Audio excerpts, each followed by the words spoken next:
मेरा नाम है मोहित और आपका स्वागत है हमारे यूट्यूब चैनल हिस्ट्री चैंपियन में। तो जैसा कि आप जानते हो, आपका जो पेपर होने वाला है इन्वायरमेंट स्टडीज़, उससे संबंधित जितने भी महत्वपूर्ण आपके सामने प्रश्न होने वाले हैं, एमसीक्यू टाइप प्रश्न होने वाले हैं, वो आपको करवाने वाला हूँ।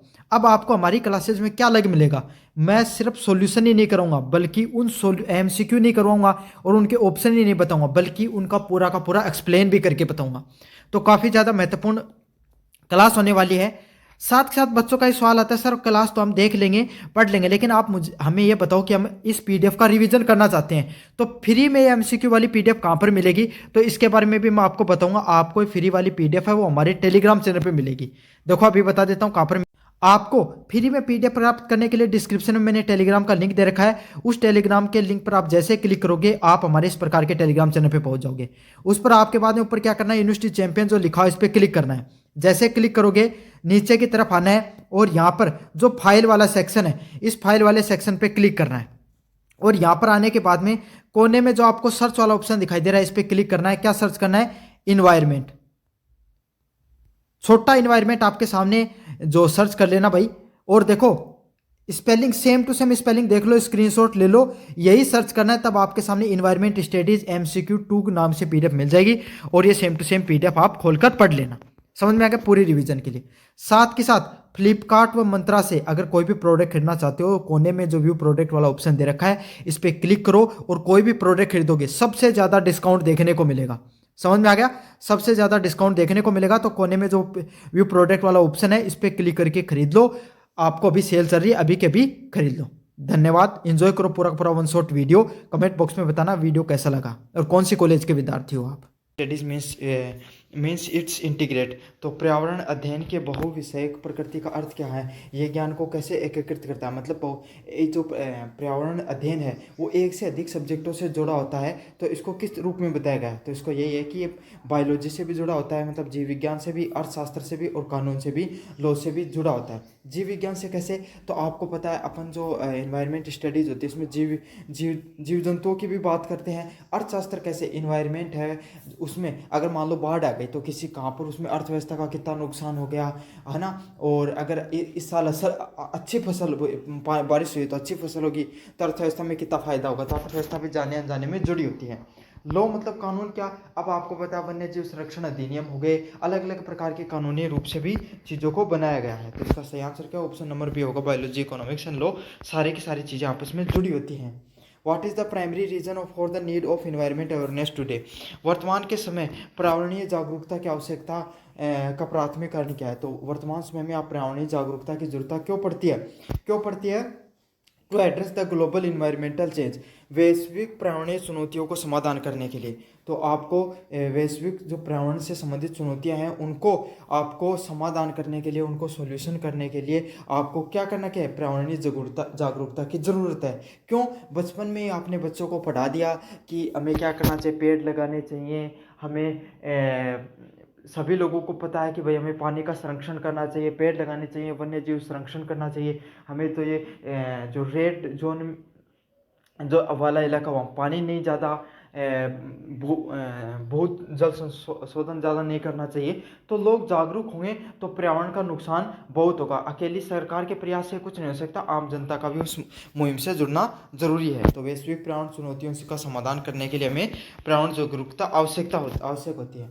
What is the main objective family welfare programs, परिवार कल्याण कार्यक्रम के मुख्य उद्देश्य क्या होते हैं। तो परिवार कल्याण कार्यक्रम के मुख्य उद्देश्य क्या होते हैं, to control the population size through the family planning. तो परिवार नियोजन के माध्यम से आप जनसंख्या को आकार देना है, जनसंख्या को नियंत्रित करना फैमिली वेलफेयर प्रोग्राम होता है। तो आपको पता है कि भाई अगर लोग, अब आज के समय, पहले कोई फिक्स नहीं होता था, अभी सरकार ने सरकारी नौकरी में 2 बच्चों का नियम लागू कर दिया, तो अब धीरे धीरे लोग भी जागरूक हो गए, 2 से अधिक बच्चे नहीं करते हैं। तो यही है, जनसंख्या आप बच्चों के जो संख्या के आधार पर कम कर सकते हो, परिवार नियोजन के आधार पर कम कर सकते हो। What is the impact of rising population of human health, निम्नलिखित में से कौन सी बढ़ती हुई जनसंख्या का मानव स्वास्थ्य पर बुरा प्रभाव पड़ता है। तो इसमें से कौन सा पड़ता है, सही आंसर क्या होगा, increase the pressure on the resources and waste generation. तो आपको पता है कि जितने भी जो अपने संसाधन है, संसाधनों पर बहुत ज़्यादा प्रभाव पड़ता है, तथा अपशिष्ट उत्पादन पर भी दबाव पड़ता है, मतलब कचरा भी बहुत ज़्यादा इससे उत्पादन होता है। 5 नंबर प्रश्न की बात हूँ, what is the core principle of environment ethics. पर्यावरण नैतिकता का मूल सिद्धांत क्या है। तो पर्यावरण नैतिकता का मूल सिद्धांत क्या है, इसका सही आंसर क्या, ऑप्शन नंबर बी होगा। Nature has intrinsic value independent human use. प्रकृति का आंतरिक व मूल्य पर मानव उपयोग से स्वतंत्र है। तो देखो, अब जो प्रकृति है वो कैसा बिहेव करेगी, इस चीज़ पर निर्भर करता है कि मानव उसको उसके साथ कैसा बिहेव करता है। इसका अर्थ ये है। The concept of population explosion means, जनसंख्या विस्फोट की अवधारणा क्या है। जनसंख्या विस्फोट से क्या मतलब है, तो जनसंख्या विस्फोट का मतलब है the rapid and large increase in population over a short period. मतलब थोड़े से समय में बहुत ज़्यादा जनसंख्या का उत्पन्न हो जाना क्या कहलाता है, आपको जनसंख्या विस्फोट के नाम से जाना जाता है। तो जैसे कि आप जो पिछली कुछ शताब्दियों में भारत की जो जनसंख्या दर है, पिछली जितनी भी जनसंख्या हुई है, पिछली 2-3 जनसंख्याएं 2011 में लास्ट हुई, तो उससे उसमें भी कितनी प्रतिशत वृद्धि दर देखने को मिली थी। तो यही होता है कि जब बहुत ज़्यादा लोग हैं वो बहुत कम पीरियड में बढ़ते हुए दिखाई दे रहे हैं। What is the role of information technology in environment management. पर्यावरण प्रबंधन में सूचना प्रौद्योगिकी की क्या भूमिका है, मतलब टेक्नोलॉजी का क्या भूमिका होती है आपको इन्वायरमेंट मैनेजमेंट में। तो क्या भूमिका होती है इसकी, it help in environment monitoring and data analysis. ये पर्यावरण की निगरानी और डाटा के विश्लेषण में मदद करता है।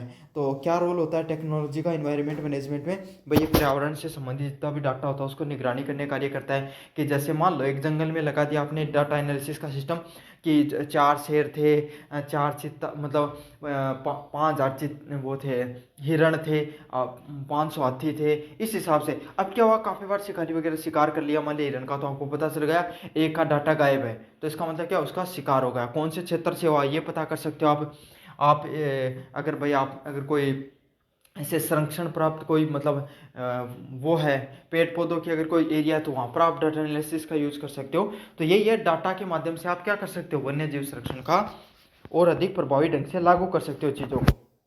Which of the following is a major world problem. निम्नलिखित में से कौन सी विश्व की खाद्य की सबसे बड़ी समस्या है। तो कौन सी समस्या है इसमें से, food security and food waste. खाद्य सुरक्षा और खाद्य अपशिष्ट है वो सबसे बड़ी प्रॉब्लम में से है। तो कौन सी है भाई, लोगों के पास पैसे, जो लोगों के पास जो फूड सिक्योरिटी नहीं है, खाद्य से संबंधित समस्याएं हैं। Environment education is essential for. पर्यावरणीय शिक्षा किसके लिए आवश्यक है। तो पर्यावरण से संबंधित शिक्षा है वो किस चीज़ के लिए आवश्यक है।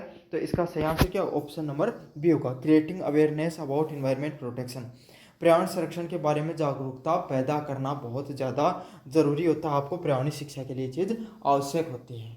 समझ में आ गया आपको, पर्यावरणीय शिक्षा आवश्यक होती है आपको कि पर्यावरण से संबंधित आपको क्या करना पड़ता है, लोगों में जागरूकता को फैलाना बहुत ज़्यादा जरूरी होता है। 10 नंबर प्रश्न की बात करें, what is the impact of population variation among the nation of the environment. राष्ट्रों के बीच में जनसंख्या भिन्नता का पर्यावरण पर क्या प्रभाव पड़ता है। तो क्या प्रभाव पड़ता है, the impact varies based on consumption pattern and density. प्रभाव उपयोग पैटर्न और घनत्व के आधार पर भिन्न होता है। मतलब देखो, कोई भी अगर अगर भारत में या फिर ऐसे समय बाहर जैसे बड़े देश में अगर कम जनसंख्या होती है, तो हमें क्या फ़ायदा होता, हमारे पास कितने ज़्यादा रिसोर्सेज हम उनका उपयोग कर सकते थे आराम से, हमें किसी चीज़ की समस्या नहीं होती। आज भारत में जनसंख्या घनत्व कितना ज़्यादा है, दुनिया में सबसे ज़्यादा। आप बिहार का देखो तो 1100 लोगों के आसपास चला जाता है, 1100 से भी ज़्यादा है। तो देखो 1 किलोमीटर में 1100 लोग रहते हैं। अब वहीं अगर 50-60 लोग रहते तो वो 50-60 लोग कितने आराम से उन मतलब उसका उपयोग कर सकते थे संसाधनों का। पानी की कोई समस्या नहीं होती, बेरोजगारी की आज जितनी बड़ी समस्या, ये समस्या देखने को नहीं मिलती। तो यही होता है राष्ट्रों की जनसंख्या भिन्नता के बीच में प्रभाव उपयोग, मतलब किस चीज़ें कैसे चीज़ों का आप संसाधनों का उपयोग करोगे, और जनसंख्या घनत्व के आधार पर भिन्नता देखने को मिलती है। पर्यावरणीय संदर्भ में मानव अधिकार का अध्ययन करने का मुख्य उद्देश्य क्या होता है। तो मानव अधिकार का आपको पर्यावरण में क्या अधिकार, क्या अर्थ होता है, understand the right to a clean and healthy environment. स्वच्छ और स्वस्थ पर्यावरण के अधिकारों को समझना। तो ये जो आपके सामने पर्यावरणीय संदर्भ में मानव अधिकार का यही अर्थ है कि सभी लोगों को स्वच्छ वातावरण मिल रहा है या नहीं मिल रहा है, सभी लोगों को स्वस्थ पर्यावरण मिल रहा है नहीं मिल रहा है। क्यों, क्योंकि एक सामान्य मानव की एक स्वस्थ पर्यावरण और स्वस्थ जो जलवायु है वो मिलना बहुत ज़्यादा ज़रूरी है। क्योंकि अगर वो नहीं मिलते तो भी तो इंसान क्या हो सकता है, बीमार हो सकता है। बड़े बुजुर्ग हैं, छोटे बच्चे हैं, वो आराम से बहुत जल्दी क्या हो जाते हैं, बीमार हो जाते हैं अगर पर्यावरण प्रदूषण ज़्यादा हो। तो ये भी एक मानव की एक बेसिक नीड में से एक है।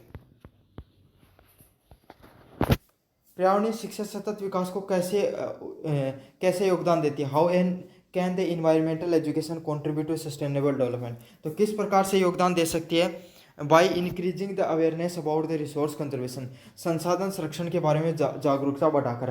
तो क्या करके, जो आप संसाधन होते हैं, आपके पास जितने रिसोर्सेज हैं, उसके संरक्षण के बारे में जागरूकता को बढ़ाकर, कि भाई किस प्रकार से जो जागरूकता है हमें संसाधनों को बचाना चाहिए। जैसे कि आपने क्या किया, सतत विकास क्या होता है, आपके पास 50 लीटर पानी था, आपने क्या किया, आपने उसको 5 लीटर खुद ने यूज कर लिया, आपके पूरे परिवार ने, और 5 और बाकी का आगे की जनसंख्या के लिए, आगे आने वाले आपके बच्चों के लिए, उसके लिए रख दिया। उसी को सतत विकास बोला जाता है। मतलब आप खुद भी संसाधनों का उपयोग करो और इतना सीमित मात्रा में उपयोग करो कि आने वाली जनरेशन के लिए उस चीज की कमी ना हो। समझ में आ गया? इसी को सतत विकास के रूप में बोला जाता है। 13 नंबर प्रश्न है, मानव स्वास्थ्य और पर्यावरण में सूचना प्रौद्योगिकी की कौन सी भूमिका नहीं है? Which of the following is not an role of information technology in human health and environment? तो कौन सी नहीं है इनमें से रोल? इसका सही आंसर क्या होगा? Telemedicine for the health access, स्वास्थ्य सेवाओं पहुंच के लिए टेलीमेडिसिन का उपयोग में होना। तो किसका मतलब इसमें नहीं पूछा है, तो क्या क्या हो सकता है पहले वो देखेंगे। Remote sensing for the environment monitoring, तो पर्यावरण निगरानी के लिए आप रिमोट सेंसिंग, मतलब बहुत दूर बैठ के आप वो डाटा वगैरह लगा, चिप वगैरह लगा दी जाती है ना जानवरों के, ताकि उनको कंट्रोल किया जा सके, मतलब उनके बारे में डाटा पता लगाया जा सके। उसी को क्या कहा जाता है? रिमोट कंट्रोलिंग के नाम से जाना जाता है। अगले वाला है telemedicine for the health care access, स्वास्थ्य सेवा पहुंच के लिए टेलीमेडिसिन का उपयोग करना है, तो नहीं आएगा। क्रिएटिंग पोल्यूशन बाय इटसेल्फ, स्वयं ही प्रदूषण पैदा करना, तो ये ऑप्शन इसमें से गलत होगा। प्रदूषण पैदा करोगे तो उसमें से आपका जो सूचना प्रौद्योगिकी उससे कोई लेना देना नहीं है। What is the scope of environment studies, पर्यावरण अध्ययन का दायरा क्या है? तो पर्यावरण अध्ययन का क्या दायरा होता है? जिसमें आपका मानव के द्वारा किया गया क्रिया का प्रकृति पर क्या प्रभाव पड़ता है, और प्रकृति के द्वारा की गई क्रिया पर मानव पर क्या प्रभाव पड़ता है, इसको इन्वायरमेंट स्टडीज के नाम पर बोलते हैं। प्रकृति और उस पर मानव का प्रभाव, दोनों का अध्ययन करना क्या कहा जाता है? इन्वायरमेंट स्टडीज के नाम से जाना जाता है। Human right in the context of environment include, पर्यावरण के संदर्भ में मानव अधिकारों में क्या शामिल होता है? तो क्या चीज़ें शामिल होती हैं? The right to work in a safe environment, सुरक्षित वातावरण में काम करने का अधिकार। किस चीज़ के नाम से जाना जाता है? आपको ह्यूमन राइट के नाम से जाना जाता है। मतलब हर इंसान का एक अधिकार है कि वो सुरक्षित वातावरण में काम करे, एक पर्यावरण प्रदूषित रहित वातावरण में काम करे, एक हर इंसान का अधिकार है। तो ये आपका यूनिट फर्स्ट डिवाइड करा दिया, बात करें यूनिट नंबर सेकंड की। What is the primary characteristics of the renewable resources, एक नवीनीकरण संसाधन की प्राथमिक विशेषता क्या होती है? तो एक जो नवीनीकरण जो नॉन रिन्यूएबल रिसोर्स होता है उसकी प्राथमिक विशेषता क्या होती है? सही answer, it can be replenished naturally over a short time period, ये कम समय में स्वाभाविक रूप से भर सकता है। मतलब ऐसे रिन्यूएबल रिसोर्सेज क्या होते हैं जिनका आप बार बार उपयोग कर सकते हो, जैसे कि आपका सौर ऊर्जा हो गई, समझ में आ गया, और वायु ऊर्जा हो गई, और आपका ये जो भूतापीय ऊर्जा हो गई। तो इन सब ऊर्जाओं का क्या आप बार बार उपयोग कर सकते हो, ये आपकी कभी ना खत्म होने वाली चीज़ों में से कुछ है। समझ में आ गया? समय पर एक बार ये अपने आप को रिन्यूएबल का क्या था, वापस से जनरेट हो जाना वो जो चीज़ें, क्योंकि हवा है, एक बार अपनी ऊर्जा से कर ली, फिर से चल गई तो फिर से बना ली, इस प्रकार से। The main cause of deforestation, वनों की कटाई का मुख्य कारण क्या होता है? Over exploitation for timber and agriculture, तो लकड़ी और जो आपको कृषि भूमि के लिए अपन क्या करते हैं, अधिकतर जो आपका डिफोरेस्टेशन है, वनों की कटाई की जाती है। आपको पता है स्लेश एंड बर्न वगैरह की जो नीति है उसको उपयोग में लिया जाता है। Over utilization of the ground water lead to, भूजल की अति उपयोग से क्या हो सकता है? तो भूजल है उसका बहुत ज़्यादा उपयोग करने से क्या होता है? Decreasing ground water levels and the water conflict, घटता भूजल स्तर और जल विवाद, तो जल से संबंधित विवाद देखने को मिलता है, और आपके सामने उस जो भूजल स्तर है वो भी क्या है, इस चीज़ से घट जाता है। 4 नंबर प्रश्न की बात करें तो extraction and the use of mineral resources can cause, खनिज संसाधनों के निष्कर्षण और उस उपयोग से क्या होता है, तो क्या होता है land degradation and air pollution, भूमि का क्षरण देखने को मिलता है और वायु प्रदूषण भी इस चीज़ से होता है। तो आपको पता है खनिज संसाधन निकाल रहे हो आप, आपको कोई एरिया जहाँ पर क्या कोयला निकल रहा है, अब कोयला जहाँ से निकलेगा उसके आसपास क्या होगा, जो उसका कचरा है वो भी उड़ उड़ के चला जाएगा। तो कोयला तो आप 5 किलोमीटर में निकाल रहे हो, लेकिन उसका प्रभाव आसपास के 50 किलोमीटर में भी देखने को मिलता है। क्यों होता है, क्योंकि उससे जो लैंड वायु भी खराब होती है, समझ में आ गया, और भूमि है वो भी खराब हो जाती है आसपास की। What is the primary reason of growing energy need, बढ़ती ऊर्जा आवश्यकताओं की प्राथमिक कारण क्या है, तो क्या होता है इसमें से population growth and increasing industrialization. तो जो हमारी पॉपुलेशन है, हमारी जो जनसंख्या वृद्धि है वो लगातार बढ़ रही है, और लगातार जो उद्योग बढ़ रहे हैं, इस कारण क्या हो रहा है, हमारी ऊर्जा की जो ज़रूरतें हैं वो भी वक्त के साथ बढ़ती जा रही हैं। तो इसका सही आंसर क्या होगा, ऑप्शन नंबर सी है वो सही आंसर होगा, कि जनसंख्या वृद्धि के साथ और बढ़ते औद्योगिकरण के साथ क्या है, हमारी ऊर्जा की जो ज़रूरतें वो भी बढ़ती जा रही हैं।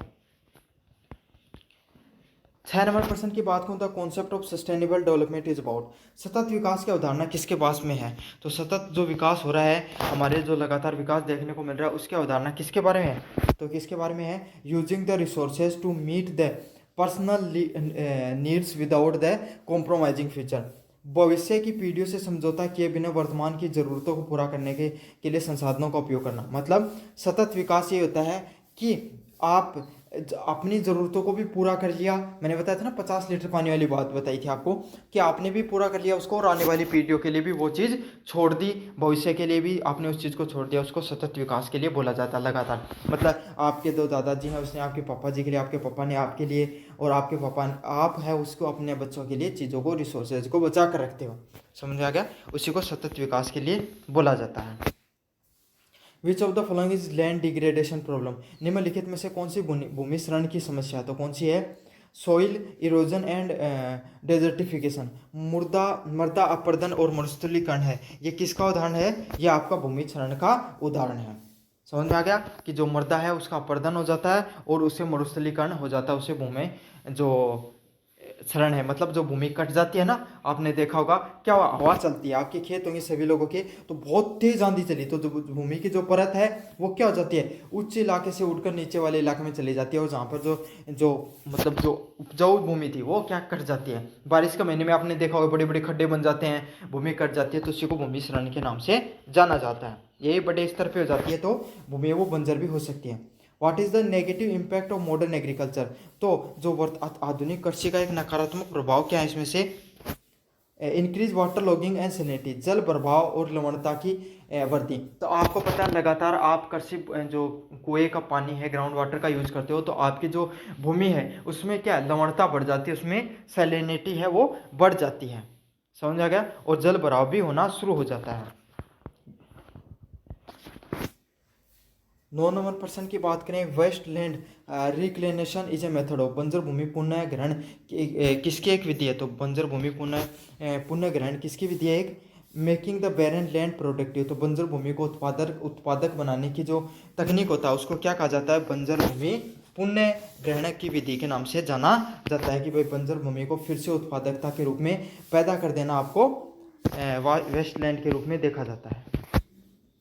What is the primary purpose of the water shade management, water shade प्रबंधन का प्राथमिक उद्देश्य क्या होता है, तो वाटर शेड प्रबंधन का मुख्य उद्देश्य क्या होता है, to conserve the water manage and land resources, जल संरक्षण और भूमि संसाधनों को प्रबंधन करना आपको क्या कहा जाता है, वाटर शेड प्रबंधन के नाम से जाना जाता है। मतलब आपको जो जल को बचाने के लिए जो जल को बचाना है और भूमि को बचाने के लिए जो संरक्षण किया जाता है उसी को वाटर शेड प्रबंधन के नाम से जाना जाता है इस चीज़ को।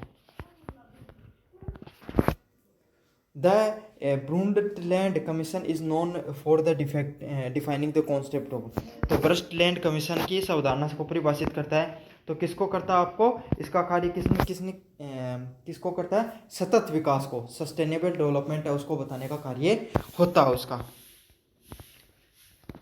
12 नंबर प्रश्न की बात करूं, what is the main objective of rain water harvesting, वर्षा जल संचयन का मुख्य उद्देश्य क्या होता है, तो वर्षा जल संचयन का मुख्य उद्देश्य क्या आपका, to increase the ground water recharge and water availability, भूजल पुनः भरण और जल की उपलब्धता को बढ़ाना आपको किससे संबंधित है? आपको बेटर रेन वाटर हार्वेस्टिंग से संबंधित है कि आपके जो ग्राउंड में जल में जो ज़मीन में जो जल है उसको आपको क्या करना है? पुनः भरण करना है, उसको बचा के रखना है और उसकी जल की उपलब्धता को बढ़ाना है। तो इसका सही आंसर क्या? ऑप्शन नंबर बी है वो सही आंसर होने वाला है। ग्राउंड वाटर को रिचार्ज कराना है और वाटर अवेलेबिलिटी उसको जल उपभोक्ता को उपयोग में लेना है।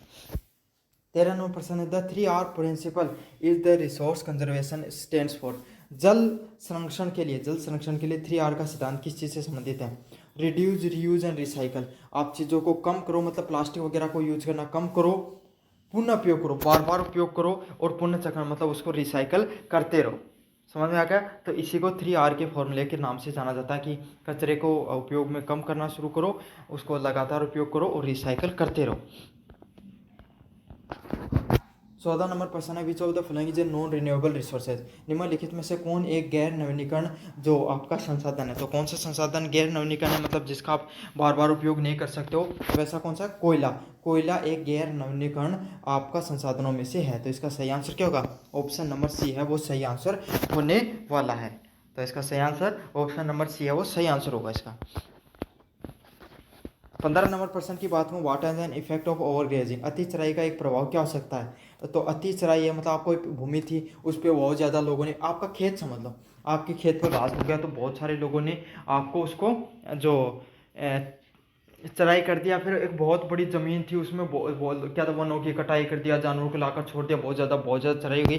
तो इससे क्या होगा? भूमि भी खराब हो जाती है और उस पर मरुस्थलीकरण भी देखने को मिलता है, मतलब ज़मीन के अंदर वो मरुस्थल में भी बदल जाती है। अब बात करें यूनिट नंबर 3 की तरफ। What is the primary function of producer in ecosystem. एक परिस्थिति के तंत्र में उत्पादकों का प्राथमिक कार्य क्या होता है? तो उत्पादकों का प्राथमिक कार्य क्या होता है? सौर ऊर्जा और रासायनिक ऊर्जा में बदलना। तो जो सौर ऊर्जा होती है उसको जो रासायनिक ऊर्जा में बदलने का कार्य किसका होता है? प्राथमिक उत्पादकों के रूप में जाना जाता है। 2 नंबर प्रश्न के बाद the flow of energy in ecosystem. पारिस्थितिक तंत्र में कैसे चलता है? यूनि डायरेक्शन, एक ही डायरेक्शन में चलता है, ऊपर की तरफ। ये किसके बारे में? खाद्य श्रृंखला के बारे में बताया जा रहा है कि जो ऊर्जा का संरक्षण कहाँ ऊपर की तरफ जाता है। मैं आगे और एक्सप्लेन करूंगा इस थ्योरी को आपको। 3 नंबर प्रश्न की बात करूँ biodiversity hotspot are the area characterized by. जैव विविधता हॉटस्पॉट किन क्षेत्रों में की विशेषता है? तो आपको जैव विविधता हॉटस्पॉट की विशेषता है? सही आंसर ऑप्शन नंबर सी होगा। High species endemism and the specific habitat loss. तो उच्च प्रजाति स्थानिक और महत्वपूर्ण आवास निवास से संबंधित होती हैं चीज़ें। तो इसका सही आंसर क्या होगा? ऑप्शन नंबर सी होगा। 4 नंबर प्रश्न की बात करें what is an example of in Setu conservation. तो इन सेतु कंजर्वेशन का इनमें से कौन सा उदाहरण है? तो राष्ट्रीय उद्यान। इन सेतु कंजर्वेशन कौन से होते हैं? जहाँ पर जो राष्ट्रीय उद्यान वगैरह होते हैं इनको इन सेतु के नाम से बोला जाता है, जहाँ पर आपको जानवर हो गए, ज़मीन हो गई या फिर जो जंगल हो गए, इन तीनों चीज़ों को संरक्षित किया जाता है, उसको इन सेतु कंजर्वेशन के नाम से जानते हैं अपन। अगले वाला प्रश्न, red data book provide the information about. Red data book किसके बारे में आपको जानकारी प्रोवाइड करती है? तो आपको सबको पता होगा रेड मतलब कि लाल। लाल किसका निशान होता है? खतरे का निशान होता है। तो यही है जो जनसंख्या है या फिर जो आपके सामने जो प्रजातियां हैं वो संकटग्रस्त स्थिति में पहुंच चुकी हैं, जिनको अभी संरक्षण करने की जरूरत है, तो उनको रेड डाटा बुक में डाल दिया जाता है। 6 नंबर प्रश्न की बात करूँ the term endemic specific refer to. स्थानीय प्रजातियों के शब्द का प्रयोग किसके लिए किया जाता है? तो जो स्थानीय रूप से आपको जो प्रजातियां मिलती हैं उसको किसके रूप में देखा जाता है? इसका सही आंसर ऑप्शन नंबर सी होगा। Species found exclusive in a particular geographical area. तो वो प्रजातियां जो किसी एक भौगोलिक क्षेत्र में स्पेशली पाई जाती हैं उसको एंडेमिक स्पेसिफिज के नाम से जाना जाता है, स्थानीय प्रजातियों के नाम से जाना जाता है। जैसे कोई एक जगह मान लो आपके आसपास के जो साइबेरियन बर्ड मान लो, तो साइबेरिया का एक विशेषगत प्रजाति है। समझ में आ गया? भारत के चीता, बंगाल का टाइगर, तो बंगाल का टाइगर है वो सिर्फ बंगाल की एक विशेष पहचान है। ऐसा नहीं बंगाल का टाइगर है वो राजस्थान के मरुस्थल में कहीं देखने को मिल रहा है, नहीं देखने को मिलता ना। सुंदरबन डेल्टा में अधिकतर बंगाल के टाइगर देखने को मिलते हैं। तो यही है, इसी को क्या बोला जाता है? एंडेमिक स्पीसीज के नाम से जाना जाता है, स्थानीय प्रजाति के नाम से बोला जाता है।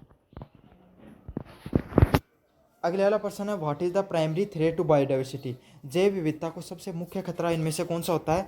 तो आवास का नुकसान और विखंडन, मतलब जो हैबिटेट है, जो आवास है, वहाँ का, और उसका क्या नुकसान, और वो टूटता मतलब फ्रेगमेंट के वो ख़त्म होता चला जाता है। टूटने का अर्थ ऐसे नहीं कि टूट गया। तो जैसे कि एक भाई एक जगह थी, उसको जल संरक्षित कर रखा था, जहाँ पर क्या थे, जंगल थे, जंतु भी रहते थे, जो आपके सामने एक दो संरक्षित प्रजातियां भी रहती थी, और पानी वगैरह का भी अच्छा संरक्षण था। अब क्या हुआ, वहाँ पर कोई उद्योग वगैरह लगा दिए गए, या फिर ज़्यादा सफारी वगैरह शुरू कर दी गई, तो इससे क्या होगा, अब वो जैव विविधता है वो खत्म होनी शुरू हो गई। जानवर भी धीरे धीरे अपना क्षेत्र छोड़कर जाने लगे, जो पेड़ों को भी काट दिया गया, तो वहाँ का जो जैव विविधता थी वो क्या हो गई, खत्म होती चली गई। तो इससे क्या हो जाता है, वहाँ के आवास को भी नुकसान होता है, और वहाँ की जो पारिस्थितिक तंत्र वो भी खत्म होता चला जाता है। एक फूड वेव क्या है, एक जो खाद्य जाल क्या होती है, the interconnected of multiple food chain, कई खाद्य श्रृंखलाओं का आपस में जो संबंधता होती है उसको किस नाम से जाना जाता है, आपको फूड वेव के नाम से जाना, मतलब एक से अधिक जो खाद्य श्रृंखलाएं वो आपस में जुड़ी होती हैं उसको फूड वेव के नाम से जाना जाता है। द टर्म जेनेटिक डाइवर्सिटी, अनुवांशिक विविधता का शब्द किस चीज़ से तात्पर्य है, तो जेनेटिक से किस तात्पर्य होता है, the variety of the genes with the species, एक प्रजाति के भीतर जीनों की विविधता देखने को मिलती है, मतलब एक ही प्रजाति के अंदर एक से अधिक जो आपको जीन है उनकी जो विविधता देखने को मिलती है उसको किस नाम से जाना जाता है, जेनेटिक डाइवर्सिटी के नाम से जाना जाता है, आपको अनुवांशिक विविधता के नाम से उनको जाना जाता है।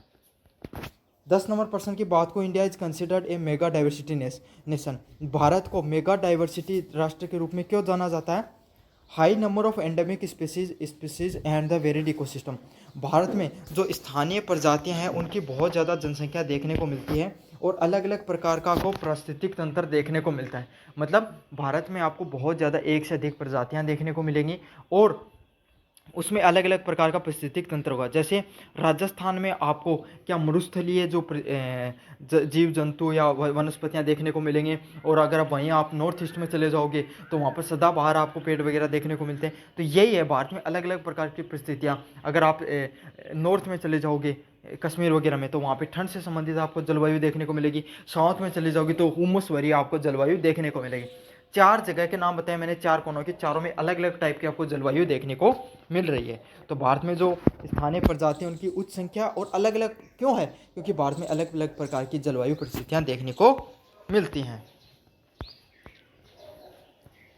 11 नंबर प्रश्न की बात करूँ मैं आपके सामने, what is an example of consumption use value diversity, जैव विविधता उपयोग मूल्य का क्या उदाहरण होता है, तो क्या उदाहरण होता है, फूड फ्यूल और टिम्बर, भोजन ईंधन और लकड़ी है उसका आपको क्या होता है, उससे संबंधित आपको जैव विविधता का उपयोग के लिए ज़रूरी होती हैं। मतलब जैव विविधता के लिए कौन सी उपयोग मूल्य की एक का उदाहरण है, मतलब अगर आप लकड़ी लाकर क्या करते हो, लकड़ी लाकर लोग बेचते भी हैं, तो इससे उनको कमाई होती है। लकड़ी से आप घर का खाना वगैरह भी पकाया जाता है। आज के समय नहीं, लेकिन जो जंगलों पर निर्भर रहते हैं उनका सोचिए आप एक बार, भोजन, काफ़ी लोग जो शिकार वगैरह करते हैं, जो जंगलों में रहते हैं, वो ईंधन वगैरह, ये सारी की सारी चीज़ क्या जैव विविधता में उपयोग में आने वाली चीज़ें हैं, ये सारी चीज़ें। The energy flow of in ecosystem based on, पारिस्थितिक तंत्र में ऊर्जा प्रभाव का सबसे अच्छा उदाहरण कौन सा है, इसका सही आंसर क्या होगा, एन इकोलॉजिकल पिरामिड, मतलब एक पारिस्थितिक पिरामिड है, वो एक ऊर्जा प्रभाव का सबसे अच्छा उदाहरण है। मतलब जहाँ पर क्या होती है, ऊर्जा है नीचे से ऊपर की तरफ बढ़ती है। नीचे कौन से रहते हैं, जहाँ पर जो ऐसे जीव जंतु जो डायरेक्ट प्रकृति पर निर्भर रहते हैं, जैसे आपके सामने हिरन हो गई, और शाकाहारी जानवर यहाँ पर आते हैं। फिर क्या होते हैं, जो शाकाहारी जानवर को खाकर अपना पेट भरते हैं उनको मांसाहारी जानवर बोला जाता है। फिर मांसाहारी जानवर मतलब जो जीव जंतु मर गए उनको खाने का कार्य करते हैं, जैसे ईगल वगैरह आते हैं। और फिर लास्ट में कौन आते हैं, डीकम्पोजर वगैरह, जो कीड़े वगैरह लग जाते हैं ना, जो खाद को नष्ट करने का कार्य करते हैं, वो आते हैं। इसको ऊर्जा प्रभाव जो एनर्जी फ्लो के रूप में जाना जाता है। इकोलॉजिकल डाइवर्सिटी, पारिस्थितिक विविधता का क्या अर्थ होता है, तो इसका क्या अर्थ होता है, the variety of ecosystem in a region, किसी भी पारिस्थितिक क्षेत्र में पारिस्थितिक तंत्रों में जो विविधता, अलग अलग प्रकार की जो आपको डाइवर्सिटी देखने को मिलती है, उसको किस नाम से जाना जाता है, उसको जाना जाता है आपको इकोलॉजिकल डाइवर्सिटी के नाम से जाना जाता है। What is the main role of decomposer in the ecosystem, तो एक पारिस्थितिक तंत्र में उपघटकों का एक मुख्य भूमिका क्या होती है, तो पारिस्थितिक तंत्र में जो उपघटक होते हैं उनका मुख्य क्या होता है, to break down the lead organic matter, तो मर्त जो कार्बनिक पदार्थ होते हैं उनको तोड़ने का कार्य होता है। मतलब जो चीज़ें मरी हुई जो जीव जंतु हो गए, जानवर हो गए, उनको जो नष्ट करते हैं उनको डिकम्पोजर के रूप में जाना जाता है। जैसे केंचुआ होगा, उसको डिकम्पोजर की श्रेणी में आएगा। वो क्या है, खाद्य जो कोई भी गली सली चीज़ें उनको टुकड़ों में तोड़कर जो उपजाऊता बढ़ाने का उसका काम होता है। What is the negative aspect of the human activity in the theatres biodiversity. तो गतिविधियों में से कौन से नकारात्मक पहलू जैव विविधता के लिए खतरा है। तो कौन सा जैव विविधता के लिए खतरा है इन सब चीज़ों में। सही आंसर क्या, option number B, over exploitation of the natural resources. प्राकृतिक संसाधन होते हैं उनका अति दोहन क्या है, आपको जो मानव जो गतिविधियां हैं उसके लिए कौन सी नकारात्मक पहलू, मतलब आप बहुत ज़्यादा लोग क्या करते हैं, चीज़ों का उपयोग करने लग जाते हैं, तो वो एक नकारात्मक पहलू में आती है वो चीज़। एनवायरमेंट इश्यूज़ की बात करें, what is the main cause of acid rain. अम्लीय वर्षा का एक मुख्य कारण क्या होता है। तो अम्लीय वर्षा जो आपको देखने को मिलती है उसके जो मुख्य कारण क्या है, emission of sulphur and nitrogen. तो सल्फर और नाइट्रोजन डाइऑक्साइड है उसका बहुत ज़्यादा अगर जो हवा में मतलब चली जाती है वायुमंडल में, तो इससे क्या होती है, एसिड रेन होती है, क्योंकि एसिडिक नेचर की होती है दोनों की दोनों गैसें, अम्लीय नेचर की होती हैं। The green house effect is cause by, green house प्रभाव कहाँ पर देखने को मिलता है, trapping of heat in the environment. मतलब अगर आपको ये जो कार्बन डाइऑक्साइड हो गई, सल्फर डाइऑक्साइड, ये सब क्या होती है, आप इन्वायरमेंट में रह जाती हैं। अब क्या होता है, पृथ्वी पर जो किरणें आती हैं वो ऊपर की तरफ वापस उनको ट्रांसमिट करने का कार्य होता है। मतलब पृथ्वी से टकराई और वापस इन्वायरमेंट में भेज दी, लेकिन ये गैसें उसको ट्रैप कर लेती हैं, मतलब अपने अंदर फंसा कर रख लेती हैं और वो बाहर जा नहीं पाती है। यूवी रेडिएशन होती है कुछ जो पृथ्वी पे आती है वो, तो इस वजह से क्या होता है, जो पृथ्वी है उसकी गर्मी बढ़ जाती है। 3 नंबर प्रश्न की बात है, which of the following is key component of the solid waste management. तो सॉलिड वेस्ट मैनेजमेंट से ठोस अपशिष्ट प्रबंधन का मुख्य घटक कौन से होते हैं। तो 3R का यूज करना चाहिए हमें। कम करो, प्लास्टिक वगैरह से उदाहरण से लें तो प्लास्टिक को अपन कम यूज करना चाहिए, मतलब रिड्यूस करो। रिसाइकल मतलब आपने लिया एक थैली को उसको बार बार यूज करो।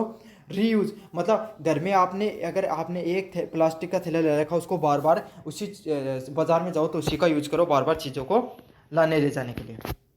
Ozone layer depletion is primary cause to, ozone परत का क्षरण का मुख्य कारण क्या है। तो ओजोन जो परत है उसका जो क्षरण हो रहा है उसका मुख्य कारण क्या है, CFC क्लोरोफ्लोरोकार्बन है, उसका ओजोन परत का क्षरण करने के लिए मुख्य उदाहरणों में से एक है। तो इसका सही आंसर क्या, ऑप्शन नंबर बी है, वो इसका सही आंसर होने वाला है।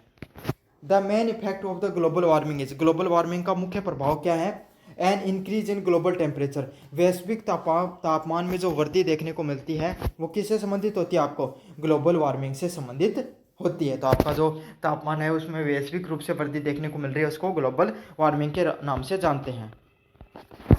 The wild life protection act was passed in India. Bharat में वन्य जीव संरक्षण का अधिनियम कब पारित हुआ था।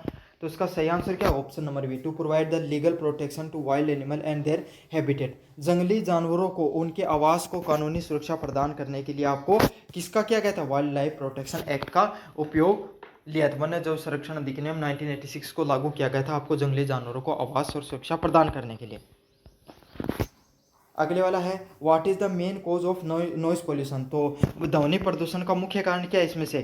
तो इंडस्ट्रियल मशीनें, व्हीकल्स एंड लाउड म्यूजिक, मतलब उद्योग से संबंधित जो मशीनें होती हैं, वाहन होते हैं, और जो तेज जो आपका म्यूजिक वगैरह चलाया जाता है, तेज संगीत वगैरह चलाया जाता है, उसको क्या इसमें बोला जाता है, ध्वनि प्रदूषण के कैटेगरी में वो आता है। अगले वाला प्रश्न 8 नंबर प्रश्न, न्यूक्लियर एक्सीडेंट्स, परमाणु दुर्घटनाएं का परिणाम क्या हो सकता है। तो इसका सही आंसर क्या होगा, radiation leak and long term health hazards. तो विकिरणों का जो रिसाव देखने को मिलता है और दीर्घकालीन स्वास्थ्य संबंधित खतरे देखने को मिलते हैं। इसको आप किस रूप में देखते हो, न्यूक्लियर आपको एक्सीडेंट के रूप में उनको जाना जाता है। 9 नंबर प्रश्न की बात करूँ, climate change is a major environmental issues caused by. तो पर्यावरण परिवर्तन एक मुख्य पर्यावरणीय मुद्दा है जिसका क्यों है a release of greenhouse gases like CO2।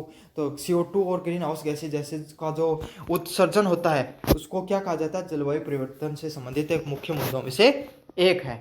क्यों, बहुत ज़्यादा अगर CO2 वगैरह होगी तो क्या एनवायरनमेंट में ग्रीन हाउसेज गैसेज ज़्यादा होगी तो प्रदूषण बहुत ज़्यादा होगा। यही ग्रीन हाउस, तो इससे क्या हो जाता है, टेम्परेचर बढ़ेगा, टेम्परेचर बढ़ता है तो ग्लेशियर वगैरह पिघलते हैं, तो जो समुद्र वगैरह का जो जलवायु स्तर, जो पानी का स्तर वो बढ़ जाता है। असमय की बारिश देखने को मिलती है, आपको कहीं पर अकाल देखने को मिलेगा। तो ये सारी चीज़ें बहुत अधिक देखने को मिलती हैं इस चीज़ से। जल प्रदूषण निवारक और नियंत्रण अधिनियम का प्राथमिक ध्यान किस चीज़ पर है? तो इसका सही आंसर क्या होगा? To prevent and control water pollution. तो जल प्रदूषण को रोकना और नियंत्रण करना आपका जो जो वाटर कंट्रोल बोर्ड है उसका काम है। 11 नंबर प्रश्न है, marine population is caused by. तो समुद्री जो प्रदूषण होता है उसका मुख्य कारक क्या होता है समुद्री प्रदूषण का इसमें से? तो इसका सही आंसर क्या होगा? Option number A, land based resources like industry and agriculture run of. उद्योगी और कृषि प्रवाह जैसे जो आधारित स्रोत होते हैं उनको, मतलब ऐसा क्या किया जाता है, मान लो आपने क्या किया, आपने आपका खेत है किसी नदी के पास में, तो आपने क्या किया, वहाँ पे बहुत ज़्यादा फर्टिलाइज़र का उपयोग किया। अब वही पानी बह के नदी में चला गया, वो फर्टिलाइज़र वहाँ से समुद्री जीवों में चला गया।